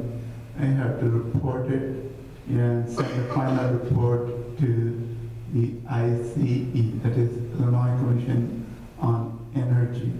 So it will be done pretty soon. Once it is done, we are going to get about $35,000 in reimbursement for this street light project. The fourth one is the budget I'm working on, and I'll try to get the budget done pretty soon. The next thing is the financial report for January will be done also pretty soon. That ends my report. Questions, Mr. Mayor? Trustee Tate. Ms. Vaughn, hope you're feeling better.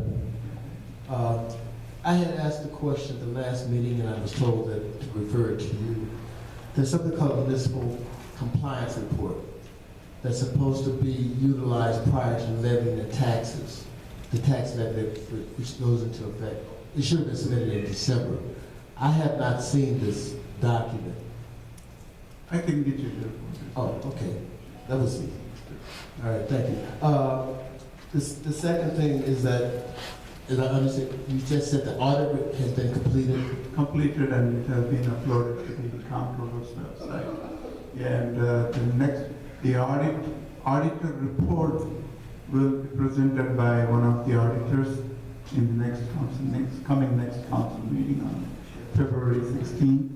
And at that time, I will distribute the original reports to all the board of trustees, mayor, and the village clerk. And is that as a total packet? Is the manager's, I think it's called manager's letter or something like that? The management letter has not been done because of the reason last year it was done, even though it was done for 12 months, it did not include the police pension fund. Without the police pension fund, the MDNA will be a little difficult and it will not be easy to get the work done. That's why I have chosen not to include the MDNA. Moving forward for the next year, I can include MDNA because we will have 12 months of history of reporting all the funds into the audit. It would be fairly straightforward and easy for me to generate the MDNA and include in the audit. Okay, still the subject of the audit. As I recall, when I asked the question last year, you had received an extension to be late. Yes. Shall I say late? A little bit late. Yeah, because of the reason. You know the reason. Okay, and as I recall, I asked about how much it was costing the village by being delinquent. It will cost about $5 per day per report. And how many reports? There are AFR, and there is TIF reports, 4 TIF reports, could be in total about 5 reports. So it's not really $5 a day, it's $25 a day. Correct. Okay. $5 per report. Okay. Thank you. Final thing is, I'm hearing that we borrowed $900,000 from the water fund. Yes. But I have not received anything that talked about how this money is paid back, how much has been paid back? I'm sure we didn't borrow $900,000 in separate months. Approximately, we have refunded back about $332,000, if I remember correctly. So we're down to 6,000 roughly, 600,000. Yes. Okay. Moving forward, once we get the tax levy, and depending upon the expenditure, if there are any leftover or if there are any overage, I definitely will transfer back to the water fund. Okay, and he's done. He's done. I don't want to go into the CN fund, which I understand there's been some borrowing. $100,000. Okay, what kind of documents can you generate that we can see that since this money's been taken from the water fund or the CN fund, that is paid back on a quarterly basis, or what can we receive to show that it's being placed back into those funds? When normally the real estate tax levy money comes in somewhere in February and in March first week, a chunk of money will come in, approximately about $1.5 million. At that time, we will transfer right away to the CN fund. And depending upon the expenditure, if there is any leftover, I would rather transfer the money back to the water fund. Is there some document that we'll receive that talks about that? Yes. Normally we will receive somewhere in the month of March first week. We'll get approximately about half of the tax levy what we have levied. We levied in total about 3.2 million. Approximately we might get about 1.4 or 1.5 million at the least. Okay, final question. One of the residents had asked about the accounts receivables earlier when there was public comment, and I know that was discussed months ago. Where do we stand? Are we going to be able to receive an accounts receivable?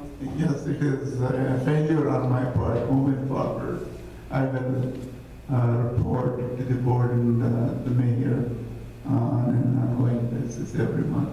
Okay. Whenever the accounts payable is done at the same time, accounts receivable will also be trying to be board moving forward.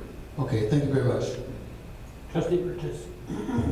I just have one thing, Mohan. This is the third quarter of our budget, and I just wanted to know, can we get a copy of actual versus budget? Definitely. Once I complete January, all the journal entries and all the adjusting entries, I should be able to give it to you. Thank you. Great. Move to Sauk Village Homeland Security Assistant Director, Amin Janelle. Thank you, Mr. Mayor. Over the past 2 weeks, he has responded to 23 calls. He has the department responding to 5 fire alarms, 3 vehicle accidents, 2 smell of gas, 1 CO alarm, 7 school patrol, 1 missing person, 1 child locked in vehicle, 1 citizen assist, 1 medical assist, and 1 rubbish fire. So is my report. Thank you. Move to Human Relations Commission, Commissioner Frank Williams.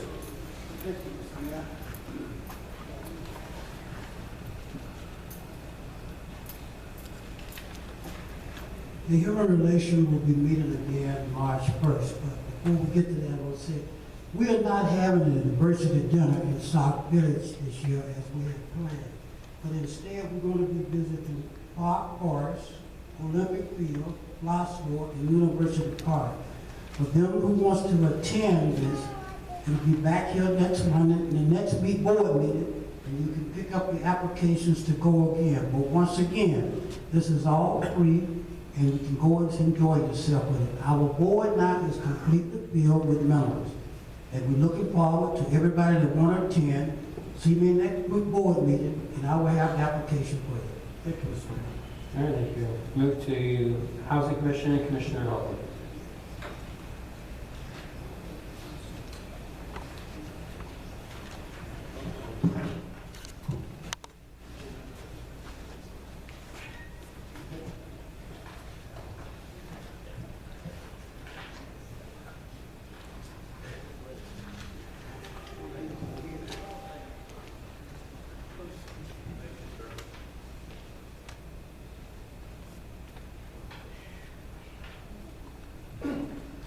Thank you, Mr. Mayor and Board.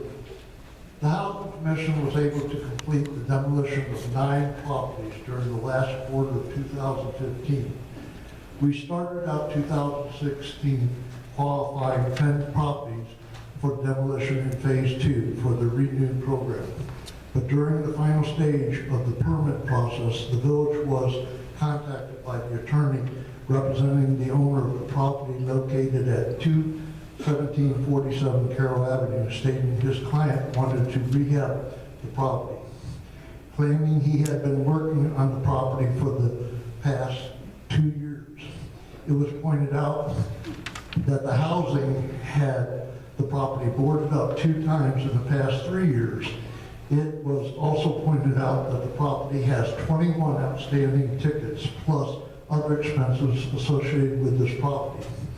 This matter needs to be addressed as state law says the owner has 120 days to bring the property into code, and before anything else they need to have the property abated of asbestos and pay restitution to the Housing Commission and village to the sum at or about $10,000. State law also provides us from continuing with demolition process on this property. Now to the bad news. The 9 remaining properties have been inspected and 8 of the 9 contain asbestos.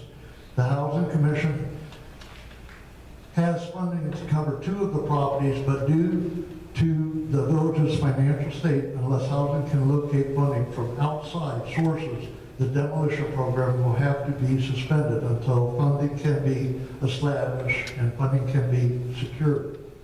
The current amount needed to move forward exceeds $50,000 for abatement and dumpsters. Although the county will reimburse all expenditure, it requires us to pay first and collect later. People need to understand why this procedure was put in place. With the collapse of the economy in 2008, several communities throughout the county had towns submit for large grants and never do the work the grant was for. The first drawdown for the reimbursement was submitted February 5th, and I talked to IDA today, and they requested some minor additional information that housing was able to provide, and payment was approved and should be provided within the next 30 days, covering the expenditures for Phase 1.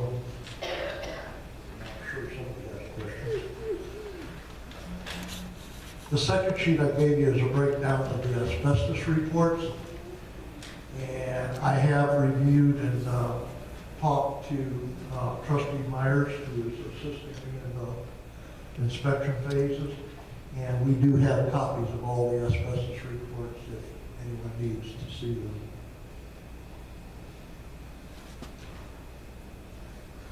All right. Question. Trustee Johnson.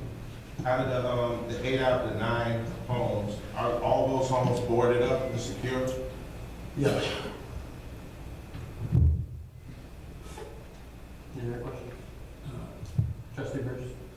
Yes, I do have, first of all, you guys did a great job, and it's a shame that the money's not there. But my first question is for the house that we did. Is that the house that we did and we did the asbestos, and now they're saying that they want to rehab that house after we went through there and did the asbestos? No, that is not the house. The house you got, the village paid the abatement on was 2108 222nd Place. The Housing Commission paid, the man wants to, I meant to print up, but I didn't before I got your pictures. We went in and assessed the house, and Ed Myers, if I correct me, Trustee Myers, if I'm wrong, but assessed it at a minimum of $40,000 to even get the house close to code. And when Sheriff he talked to the lawyer said that his client felt $40,000, $50,000 was no big deal to him because he could collect $1,000 a week rent, Section 8. $1,000 a week? a month rather, Oh, sorry okay. about that, from Section 8. But in the meantime, they don't fall in compliance. We still ticketed them every month. We have been directed as of today, and I haven't had time to meet with Sherry because I got off the phone at 5:40 with the Sheriff's Department, has directed that starting tomorrow, we need to start ticketing them daily, every day for the same code violations. And under the housing rule of Cook County, we can hit them every single day with the same ticket until they correct such issues. And I did talk to the lawyer this afternoon because luckily Matt is here, and he happens to be the one that represents us at housing. And he is going to address that with the attorney tomorrow. Okay, because, I mean, if that's the case, you know.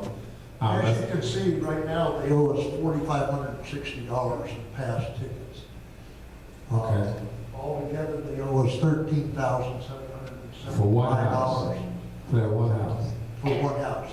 That is if they do the abatement. If we do the abatement, we get a reduction in cost. And the total amount that would be owed the village at that point would be $9,955. Not counting tickets have to start being written Right. tomorrow. If they had that kind of money, that house would have been done a long time ago. I mean, correct. So, you know, we're looking at basically another eyesore. We can't do anything because they're probably going to put an injunction with their lawyer for us not to be able to. I think Trustee Myers might be able to put some light on the condition of the house because they did drive through a structural wall. The exterior structural wall is damaged beyond 50%. The roof is starting to show deterioration on the main structure beams across the whole of the roof. The outside frame on just where the car went through the building was blocked and ripped up, and they moved the I-beam that is the supporting beam with most of the structures in East Town, and on the house we have in East Town, and it moved approximately an inch and a half. So therefore, it's off of its support column. And as you being an engineer, you realize if you don't have a column holding a support beam, that house is going to drop. And it's very evident. You can go around it and you can see the house has dropped about 1 to 2 to 3 inches.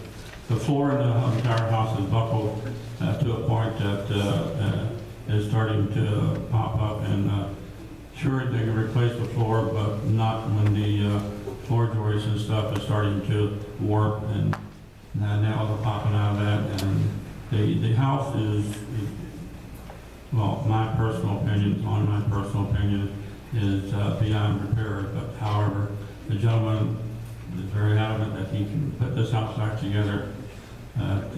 With the current codes we have adopted in this town, it's going to be pretty tough to look at. But it is in bad shape. I know Mr. Holt will be glad to take any one of the trustees over, take a look at it. So desire, just be careful and get ready. Almost about the blood battle we had last night, Chief. So. I do have a condemnation order signed by a judge. Gentleman fails to respond to the village by the end of the month. We will go ahead and demolish the house, and the gentleman will receive the $50,000 bill plus everything he owes to the village. There you go. That's good money right there. The money that you're looking for. I have pictures too. When you come on in, if you want to take a look at them, I have a whole packet. So you're more than welcome to look at them. So, Mr. Hope, when you're asking, okay, it seems like the reimbursement process is what, a month? Correct. So basically you're asking to do 6 houses. There's 6 houses. Right. I don't have the finances Right. to abate. And those 6 houses, as you can see, they're going to come to, the 6 houses will come to about $33,000. But that doesn't count the dumpsters. Right. Okay, what you need to understand is the last 9 houses we removed we used 64 dumpsters at a cost of $19,390. Yeah. Plus the village paid $3,825 for the abatement of the house. As you can see, these range anywhere from $1,185 all the way up to $9,620 for one of those 6 houses. And what it is these are sections of houses. The house on Yates is on the corner of Yates and Clyde. That house, I couldn't believe every single room in that house had the black and white asbestos tiles. There's not an inch of that house that doesn't have tiles, and every bit of it's asbestos. Well, I mean, That house basically actually, right now you have enough for 2, maybe 3. no, one is freebie. Oh, okay. The one house that we thought would be our worst nightmare was the old Mooney house on Cynthia, and because you could stand on the north side and look at the house on the south side, but we thought it would have for sure it would have it didn't have nothing except the smell of the guy that died there. So, okay, well, my question is, and the question is to the mayor, can he come to the next committee meeting and have some numbers and hopefully some projections of how, I mean, tonight he presented it, but to stop the program, I don't know, to stop it, and you've been successful. Well, I'm in a meeting next week with Gene Hornstein, the building, and Cook County's building and head of the department. And they're gonna meet with me, and I don't know who yet, but I intend to ask some of the trustees to go, because what we'll be doing, I know JW is most likely to go with me. We're gonna be discussing, they have, in the CDBG funding, they have $157 million to reimburse us with. And what we're asking them for is to give us up front, because of the nature of our finances, a $250,000 grant that we report on like we do right now, but it will be in advance paid, so because they know we don't have the money to do it. There's no way the village can come up with it. Right, that's what I was gonna say, but if you're gonna meet, then once you get all those together, then maybe you wanna come. Hopefully, I will have an answer for the village that we can continue to move forward. Okay. Because the county has stressed the fact that they do want to continue, and they do want to remove the 170 properties that have been slated. Okay, because now you do know CDBG is kind of stingy right now, so we're not gonna even get CDBG money, so you able to pull that right out your hands, that's good. And I'll give everybody a copy. There is a CDBG fund strictly for housing. Okay.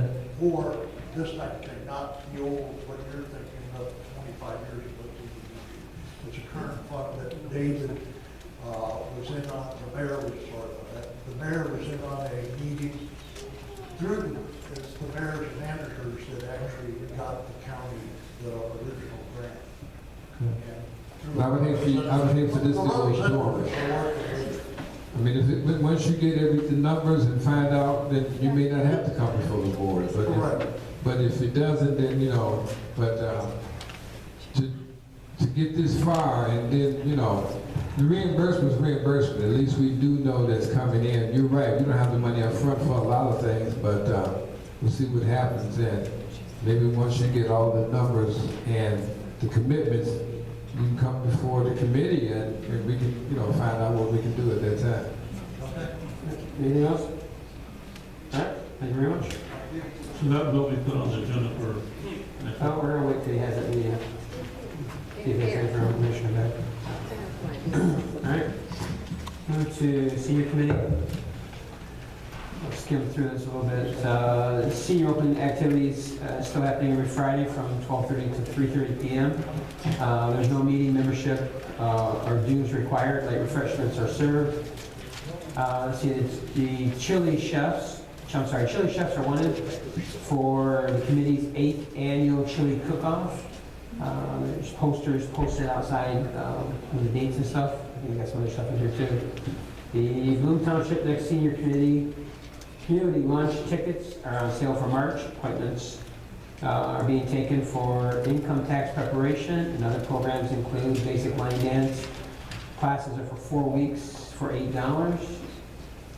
Wednesday and Friday chair exercise, free legal assistance, blood pressure screening, AARP, smart driving courses, health insurance assistance, especially with Medicare Part D and low-cost senior wheels transportation. You can call 708-754-8200. You can call the Bloom Township Senior Department, which is at 754-9400, extension 234 for additional information or services. Reminder, the first installment of property taxes are due March 1st.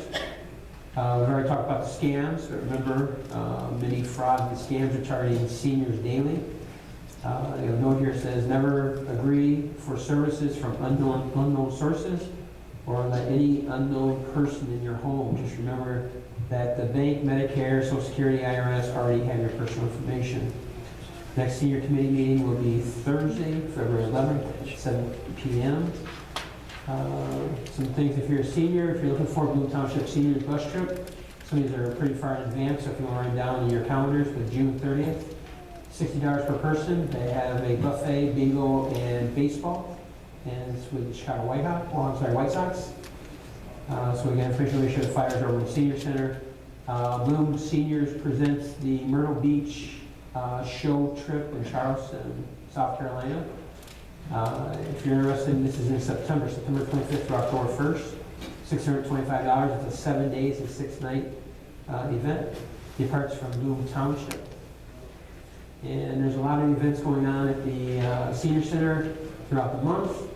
So if you're a senior, we should get over there and check out the board. All right.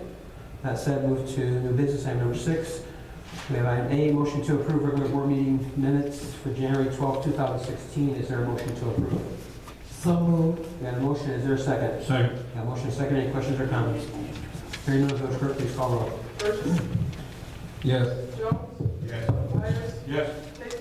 No. Washington. Yes. Williams. yes, Motion carries. Item B, motion to approve and hold the executive session meeting minutes for January 12, 2016. Is there a motion to approve? Got a motion. Is there a second? Second. Got a motion and a second. Any questions or comments? Hearing none, Village Clerk, please call roll. Jones.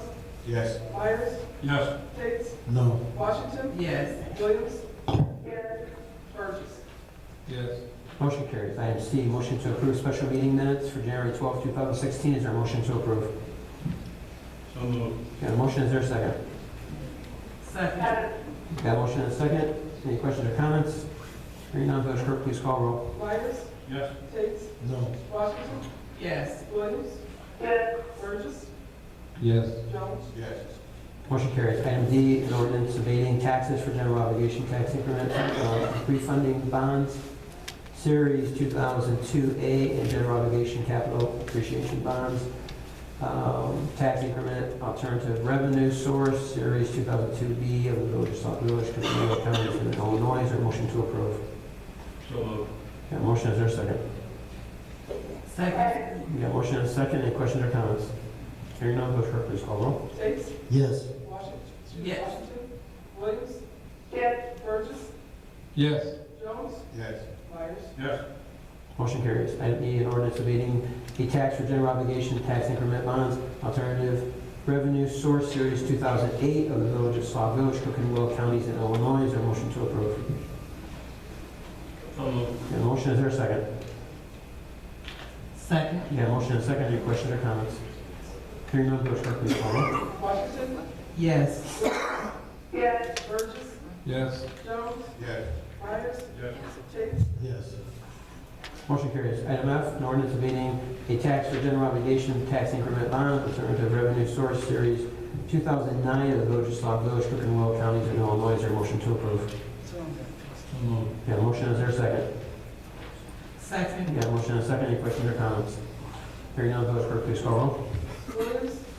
yes, Burgess. Yes. Jones. Okay. Yes. Yes. Yes. Motion carries. Item G, motion to approve accounts payable and disbursements for January 27th, 2016 through February 9th, 2016, according to the Sauk Village policy. Is there a motion to approve? So, We got a motion. Is there a second? Second. Got a motion and a second. Any questions or comments? Question. Trustee Burgess. Page 3, at the bottom, tip 4, from Kane to McKenna. Is that for the presentation that Mary did back in December, or what is this professional services that's being done in tip 4? It is the analysis of tip 2 and tip 3 for the abatement. Oh, okay, so that's the analysis. Right, analysis and other calculations. That's what I'm saying. Is that Mary Thompson? Yes, sir. Okay, so this is what this is how much we pay her to come out and did give the report, correct? Yeah. It's per contract. Sir. Okay, so then today she's going to present us, I guess, with a bill in March, more or less. Yeah. Okay. Just wanted to know because I was looking at that. Okay. Question. Trustee Jones. With the Ingles, occupational health, drug screen. Okay. That's on the page. Okay. I see that we have it twice in the same day. I was just trying to see what type of action was with that. One was for physical, one was for drug screening. And one was for December, one was for January. For the water department. And the sewer department down low, you had one on the first two, 1.6 and then 1.6. So that's drug screening and getting one for physical. Mr. Mayor, isn't it required to take a random drug test upon the guys? Should that be it? I thought we did. We did random drug test and. Yes. So some of the employees have to take the random drug testing. Some of them on a regular basis they have to take the drug testing. But Kevin Weller will be able to clarify exactly what the bill is for. I don't want to give you wrong information. Any other questions? The one for December, looks like it's a new employee physical. Remember that Kevin hired someone to fill that vacancy? So the first one he asked about the physical, that's for the new employee. I just have an option because, I've been here for a minute. If you look at the heading, one says sewer department, one says water. Could it be that he took half out of each? Right. Instead of it's coming half of. That's what I'm saying. Instead of it being two different employees. Yeah, because I think that he took half out of one, half out of the other. Because $55 is not enough money. I know his function is 50% to water. That's what I'm saying. So I'm just looking at that, trying to help out. Yeah. Because it's not for two employees. I think it's just for one. Just one employee. And also, I'm sorry, looking at the handheld Itron computer, that's to read the water meters. Is that right? Correct. Did it break? One was broken and they were unable to fix it. This is the second one, it's like a reserve in case if another Itron breaks, they could use the other spare one. That's So this is a backup for them? It's a backup, right? Okay. And it is a lot cheaper also, otherwise the new Itron cost and the computer cost approximately about $6,000. Clarification, page 1, on the Quill Corporation camera that was purchased. Camera that is for the code enforcement. One existing camera I think was broken. That was broken, that's why we had to replace it. Okay, this same page, going down to Northeast Multi-Regional Training Membership Fees. Yes, so this is for the police department members. We pay a membership fee, and then the classes are free for all the others. So, unfortunately, we're delinquent in paying. We haven't paid since last quarter. What is the, chief, off the top of your head, any idea what the normal, if we had paid on time, any idea of what that would have been? It's the same thing. It's the same dollar amount. Is that a monthly? Right, it's the yearly. And is that for one training session per officer? Okay. And the last on the same page, oh, I'm sorry. I apologize, it's been asked. Thank you. That's all I have. All right, any questions or comments? Hearing none, we have motion and second on the floor. Will clerk please call the roll? Burgess. Yes. Jones. Yes. Myers. Yes. Bates. Yes. Washington. Yes. Williams. Yes. Motion carries. Move to item H, in order to amending section 2.77 rules and regulations concerning motions and questions to Division 3, Article 2 of Chapter 2 of the Village Code. Is there a motion to approve? So. We got a motion. Is there a second? Second. We got a motion and a second. Any questions or comments? Question. Trustee. I wasn't, do we have a copy of this new motions and questions? I didn't get a copy of that. Now, the board, in fact, it was discussed during committee meetings. Okay, I wasn't. There's no changes to that. Everyone received copies of it. Pardon me? There was no changes to that. Everyone received copies of it. So there's no changes, so why are we voting on an amendment? Because the amendment was brought before the board, and it was discussed during committee meeting. Everyone received the amendment. There's been no changes since then. Okay, now that's what I'm asking. I didn't get a copy of this new rules and regulations. I must not have been here for that particular meeting because I didn't get a copy of whatever motions and questions that, you know, can or cannot be. I didn't get a copy of that. That's what I'm asking. So I don't know, was that the last committee meeting that we actually had? Probably the last Okay, because I wasn't here for that one. And there was no copy left in my, Yeah, pardon me? everyone had their boxes. No. I mean, prior to it, I wouldn't have known. I wasn't here. And then when I actually became available, it was not in my box, no. No, I didn't get this. Okay, any other questions or comments? Hearing none, Village Clerk, please call the roll. Burgess. No. Jones. No. Myers. Yes. Bates. No. Washington. Yes. Williams. Yes. Mr. Mayor. Yes.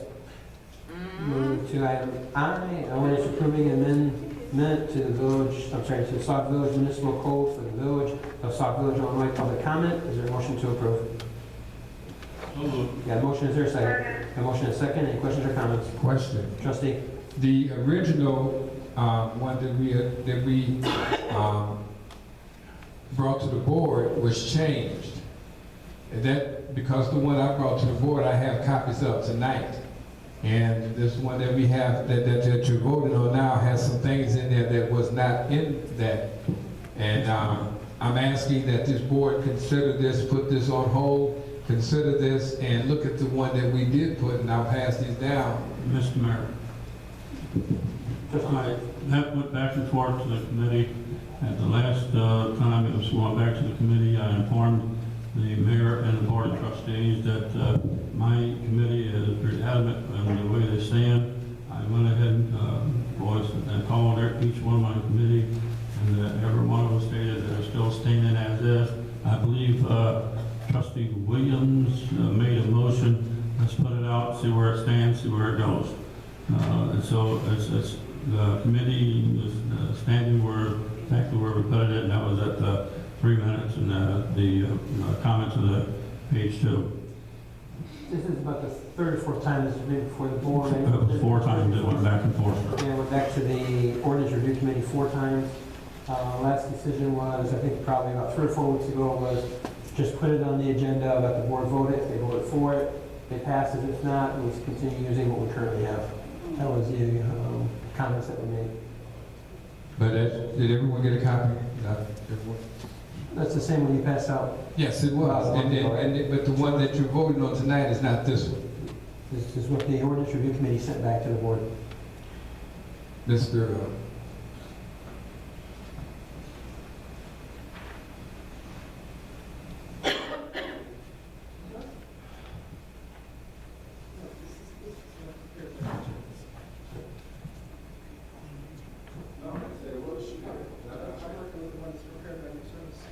That's the one we originally asked.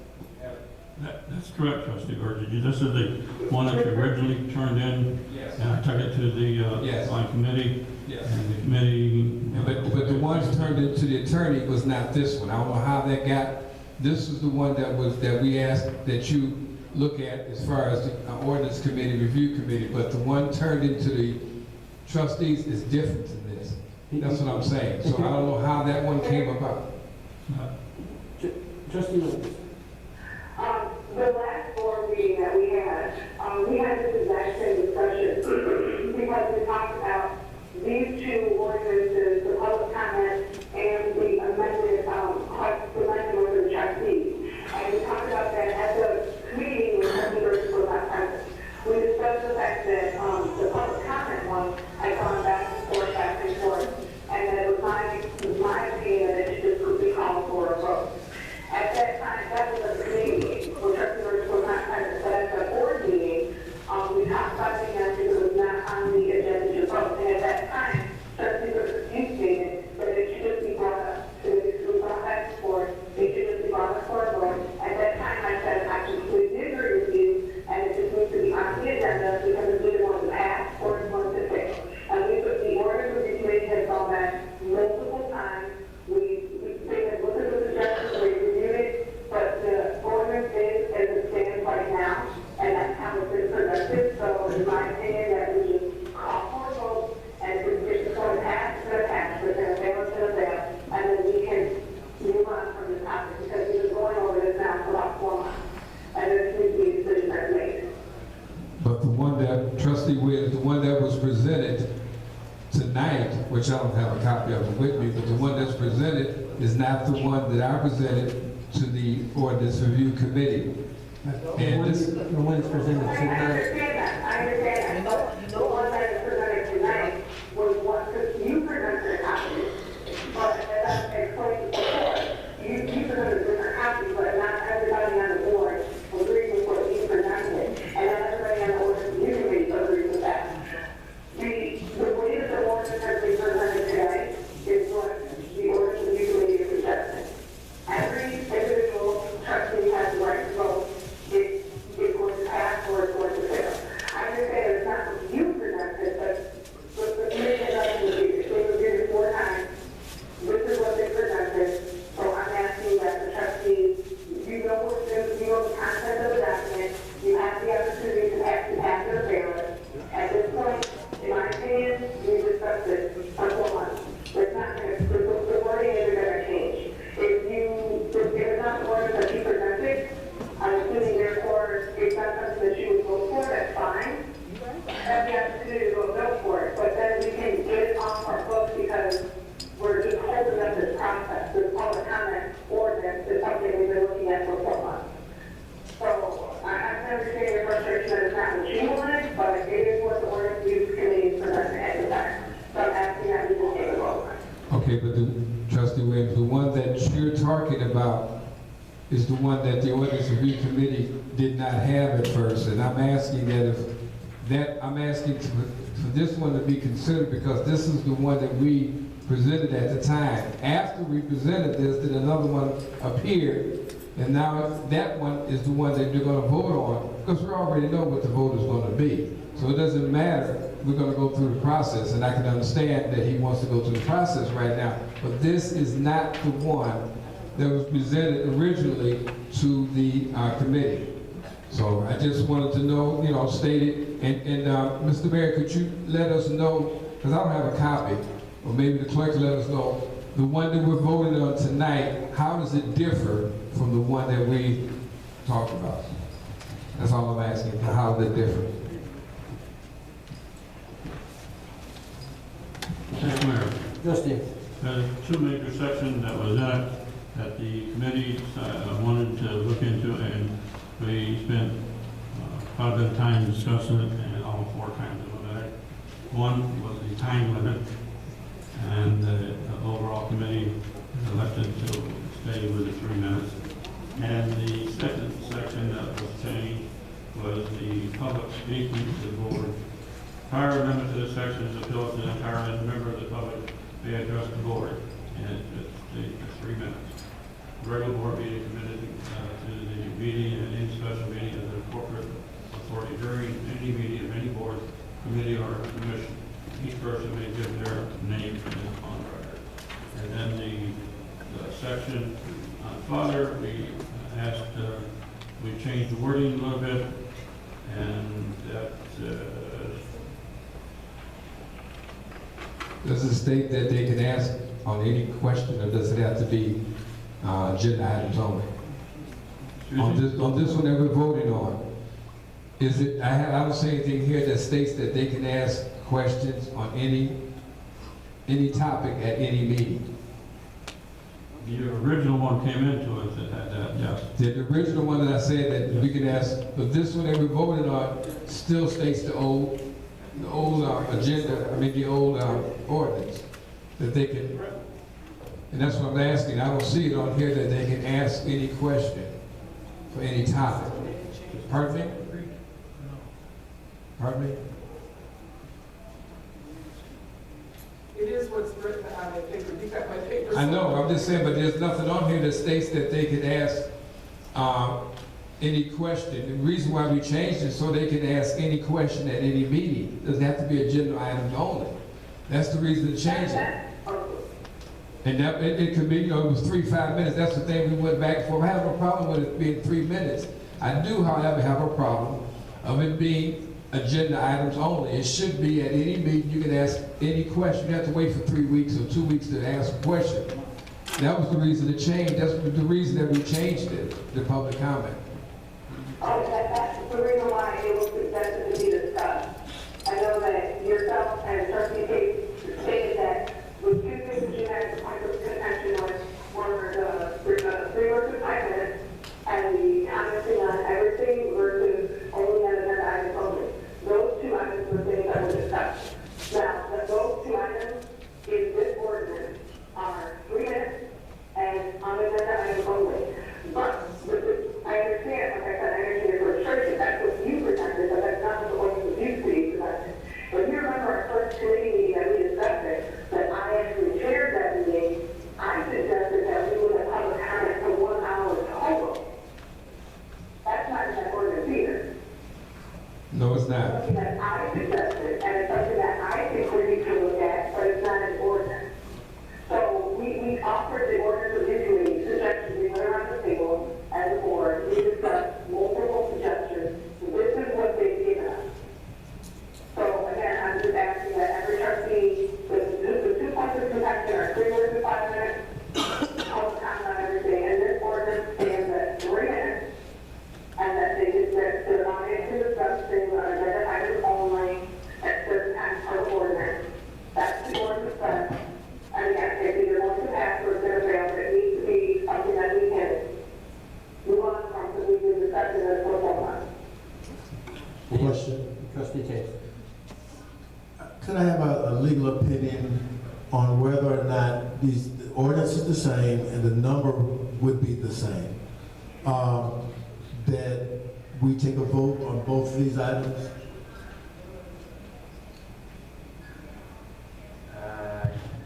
You can only vote on the one that's on the agenda. How can you distinguish? It's going to be the same number, it's going to have the same title, it's going to cover the same subject matter. It's not like it's 2 separate ordinances.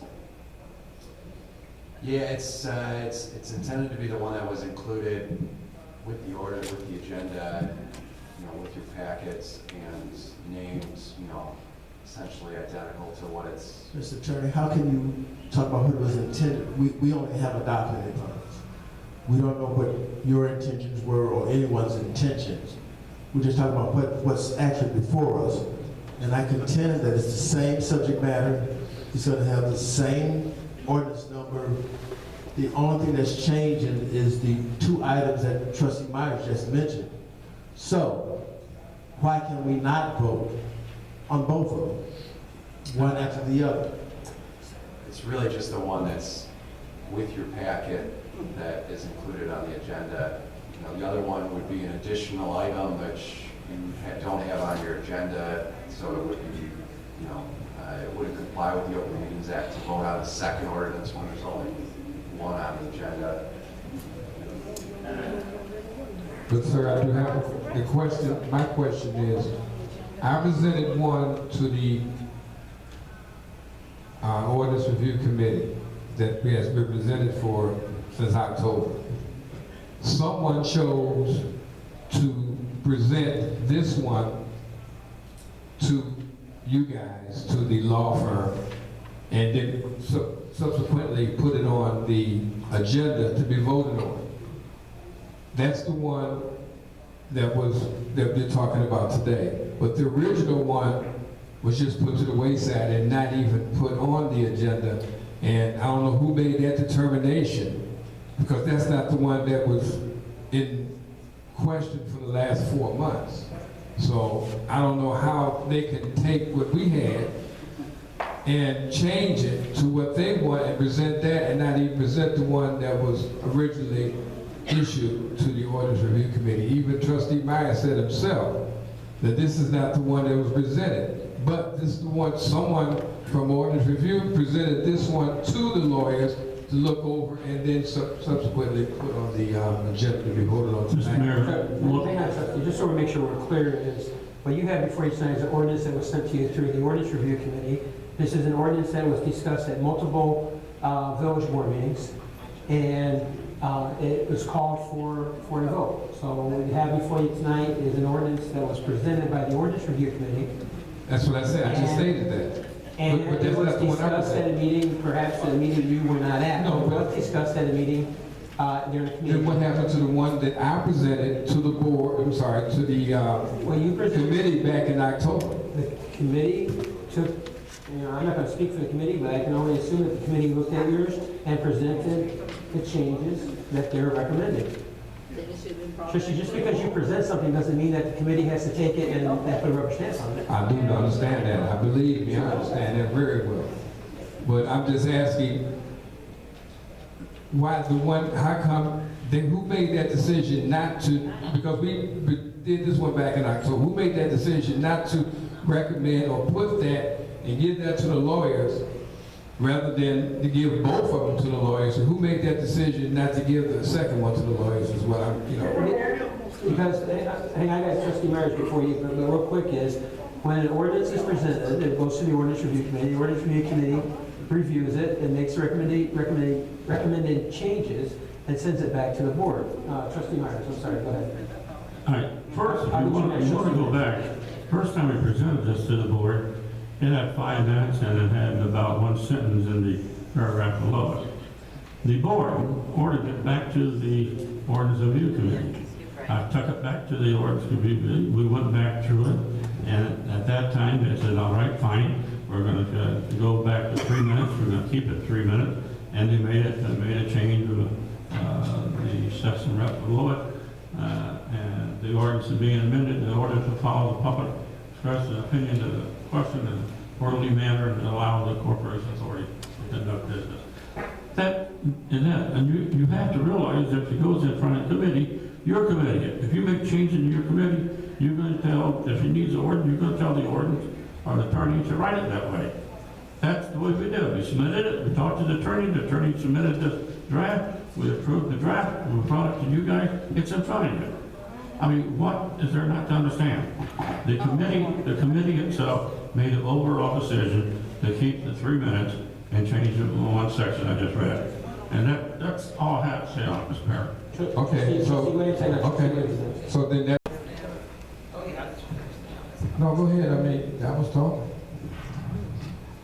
Okay, what we're voting on now, is this for residents to be able to have 3 minutes and talk about what's on the agenda items only, like it is right now, or for residents to have 3 minutes and be able to talk about any subject at all board meetings?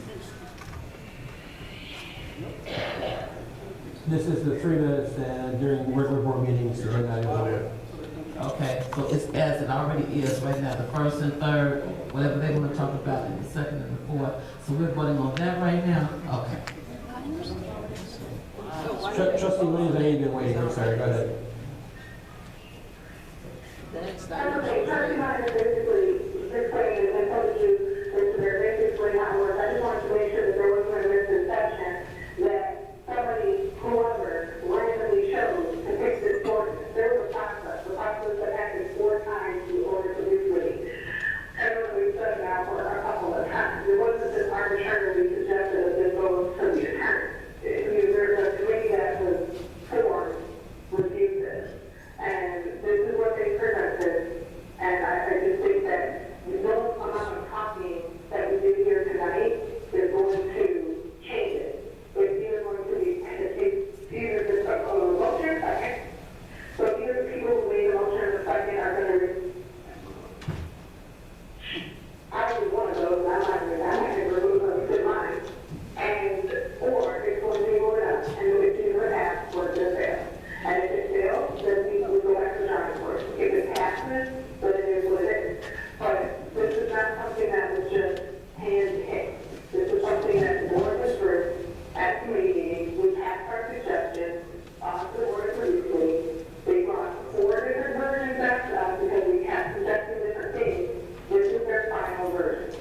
I'm asking, as co-chair of the board previously, that we just take a vote on this so we can stop kind of talking about what they're to do to me that's taken this one time to do this. They've done it 4 times. So, Mr. Mayor, asking that we take a vote. All right. Village Clerk, please call roll. Myers? Yes. Tate? No. Washington? No. Williams? Yes. Burgess? No. Jones? No. All right. We're done with it now. Finally. All right, so we continue doing what we're currently doing. This is an amendment. Why not just take the one that trustee Burgess, that's my earlier conversation? Since it, may I finish? Just take the one that he submitted originally. For the next committee meeting, let the board look at it and put it on the agenda for the following board meeting. I'm finished now. You can talk. Thank you. Ask for a motion to approve a settlement, Shaw versus the Village of Sauk Village, in the amount of $40,000. Is there a motion to approve? So moved. Got a motion, is there a second? Got a motion, second. Questions or comments? Question. Trustee. Is this the final? I just wanted to find out, is this the final? And I'm sure residents want to know what this is for.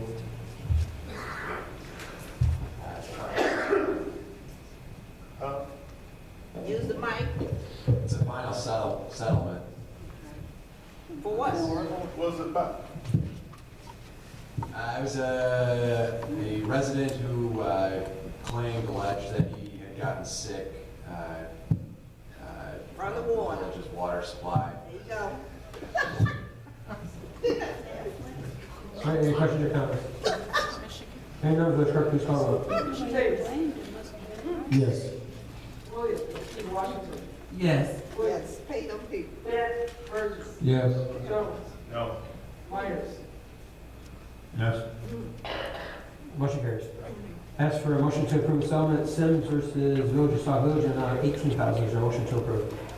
So moved. Got a motion, is there a second? Second. Got a motion, second. Any questions or comments? Mr. Attorney, just like you just gave an overview of the first one, could you give an overview of this one?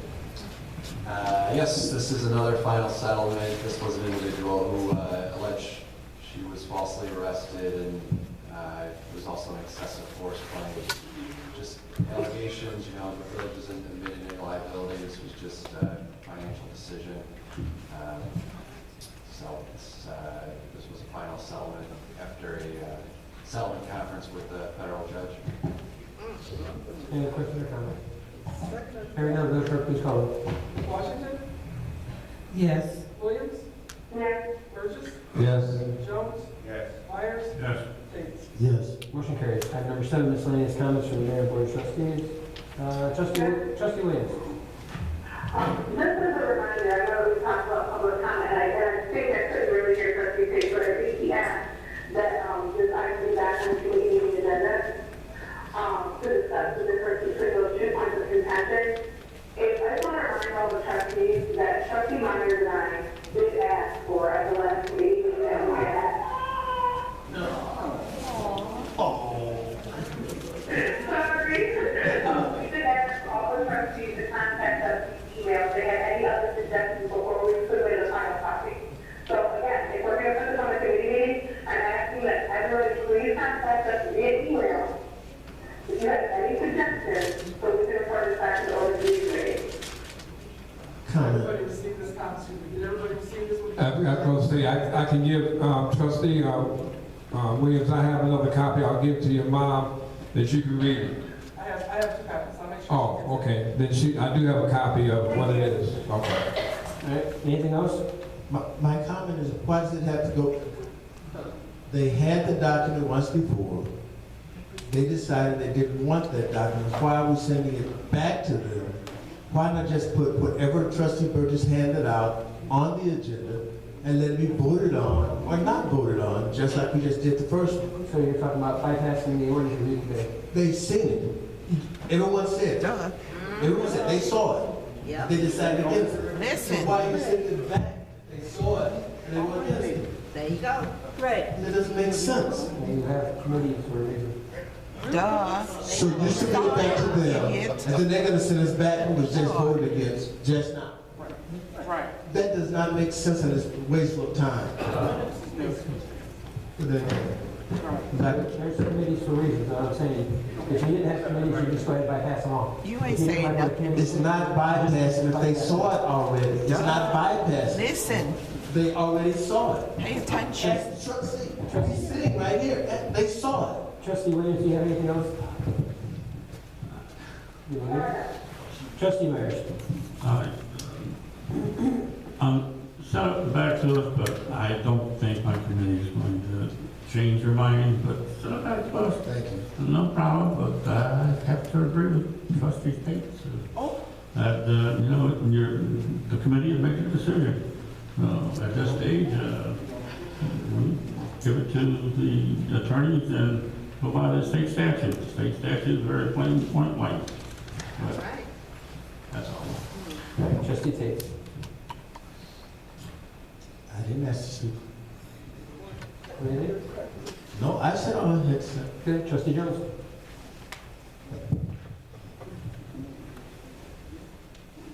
Just a reminder of the Parks and Recs open gym, February 27th. Look out for the flyers, they'll be coming shortly. And to JW, I don't have a key to the back.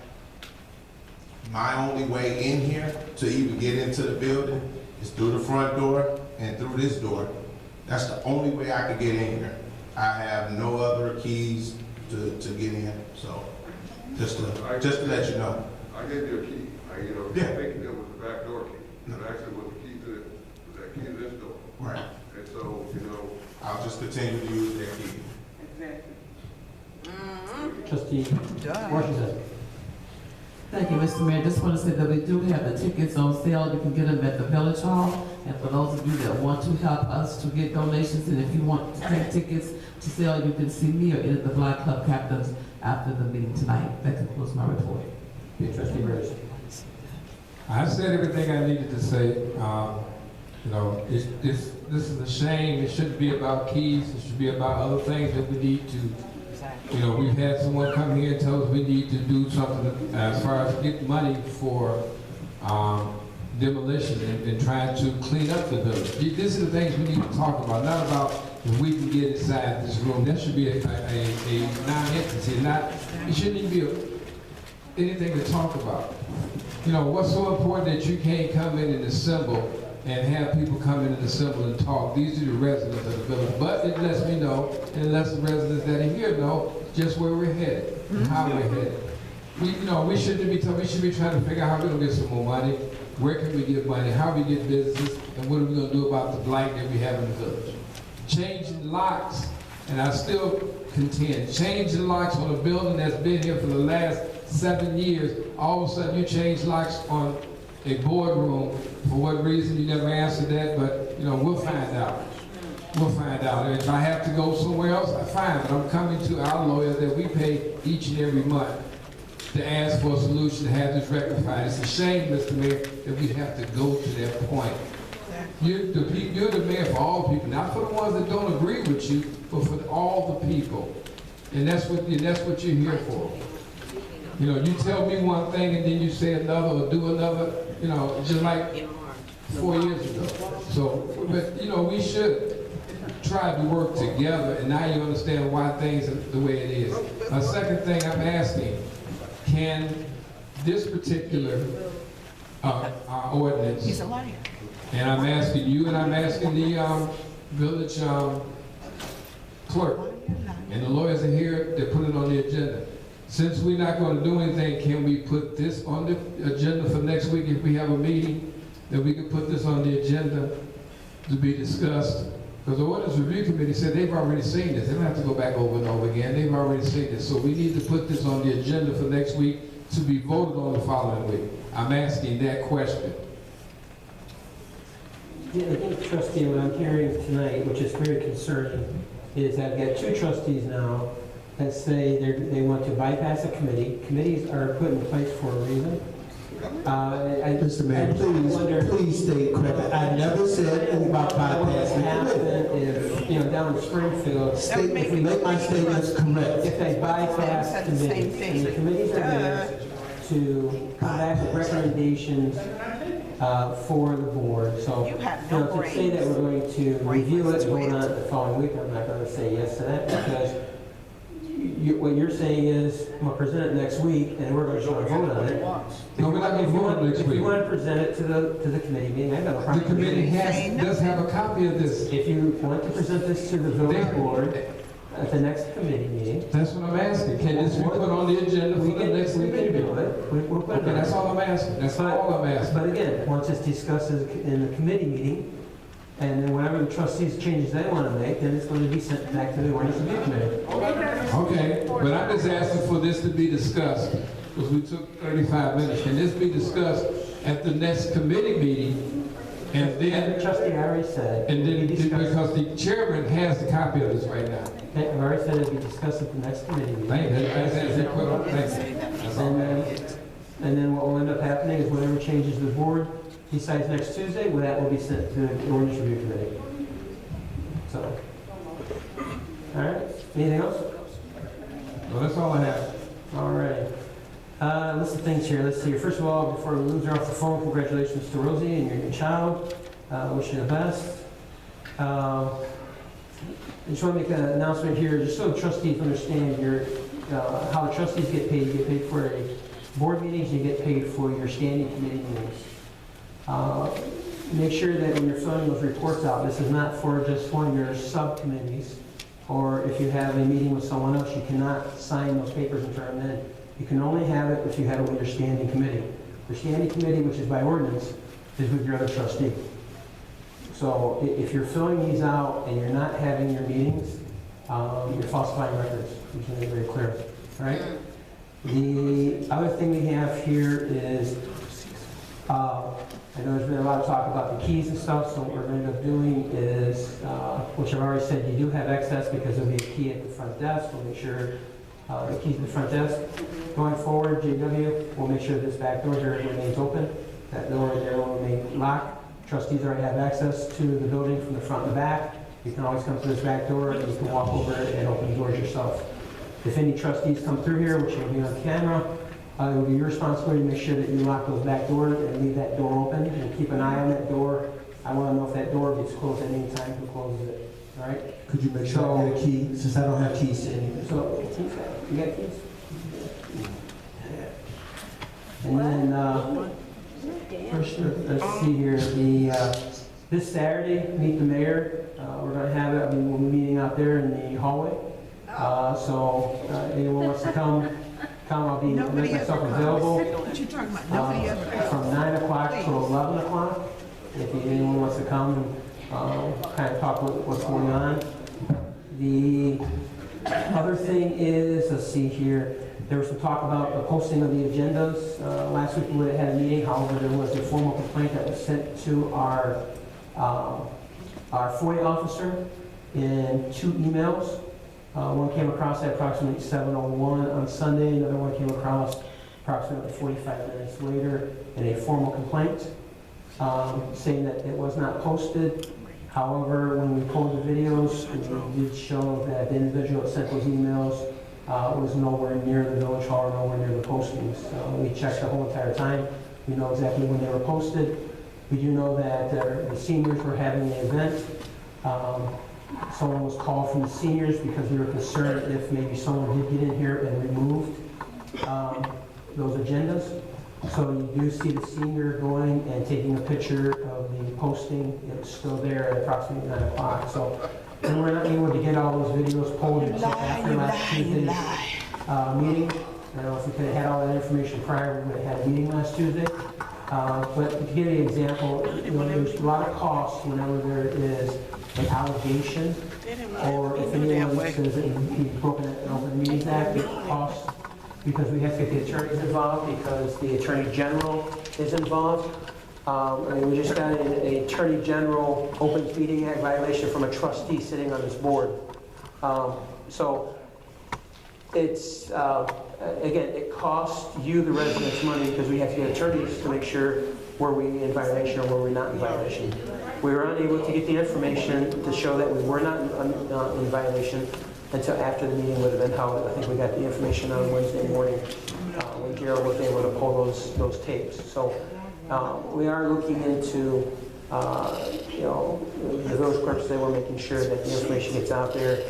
It's a good thing that we have our video cameras, so when these false allegations do come across, there's already a question about, if a false allegation is made, what's the recourse? So we're looking into that also.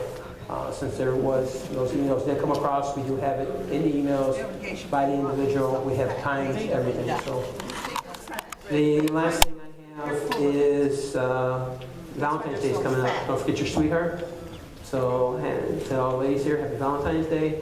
And for all you men, you should get something for your wives and for your sweethearts. All right? But that's it. That's our motion to adjourn.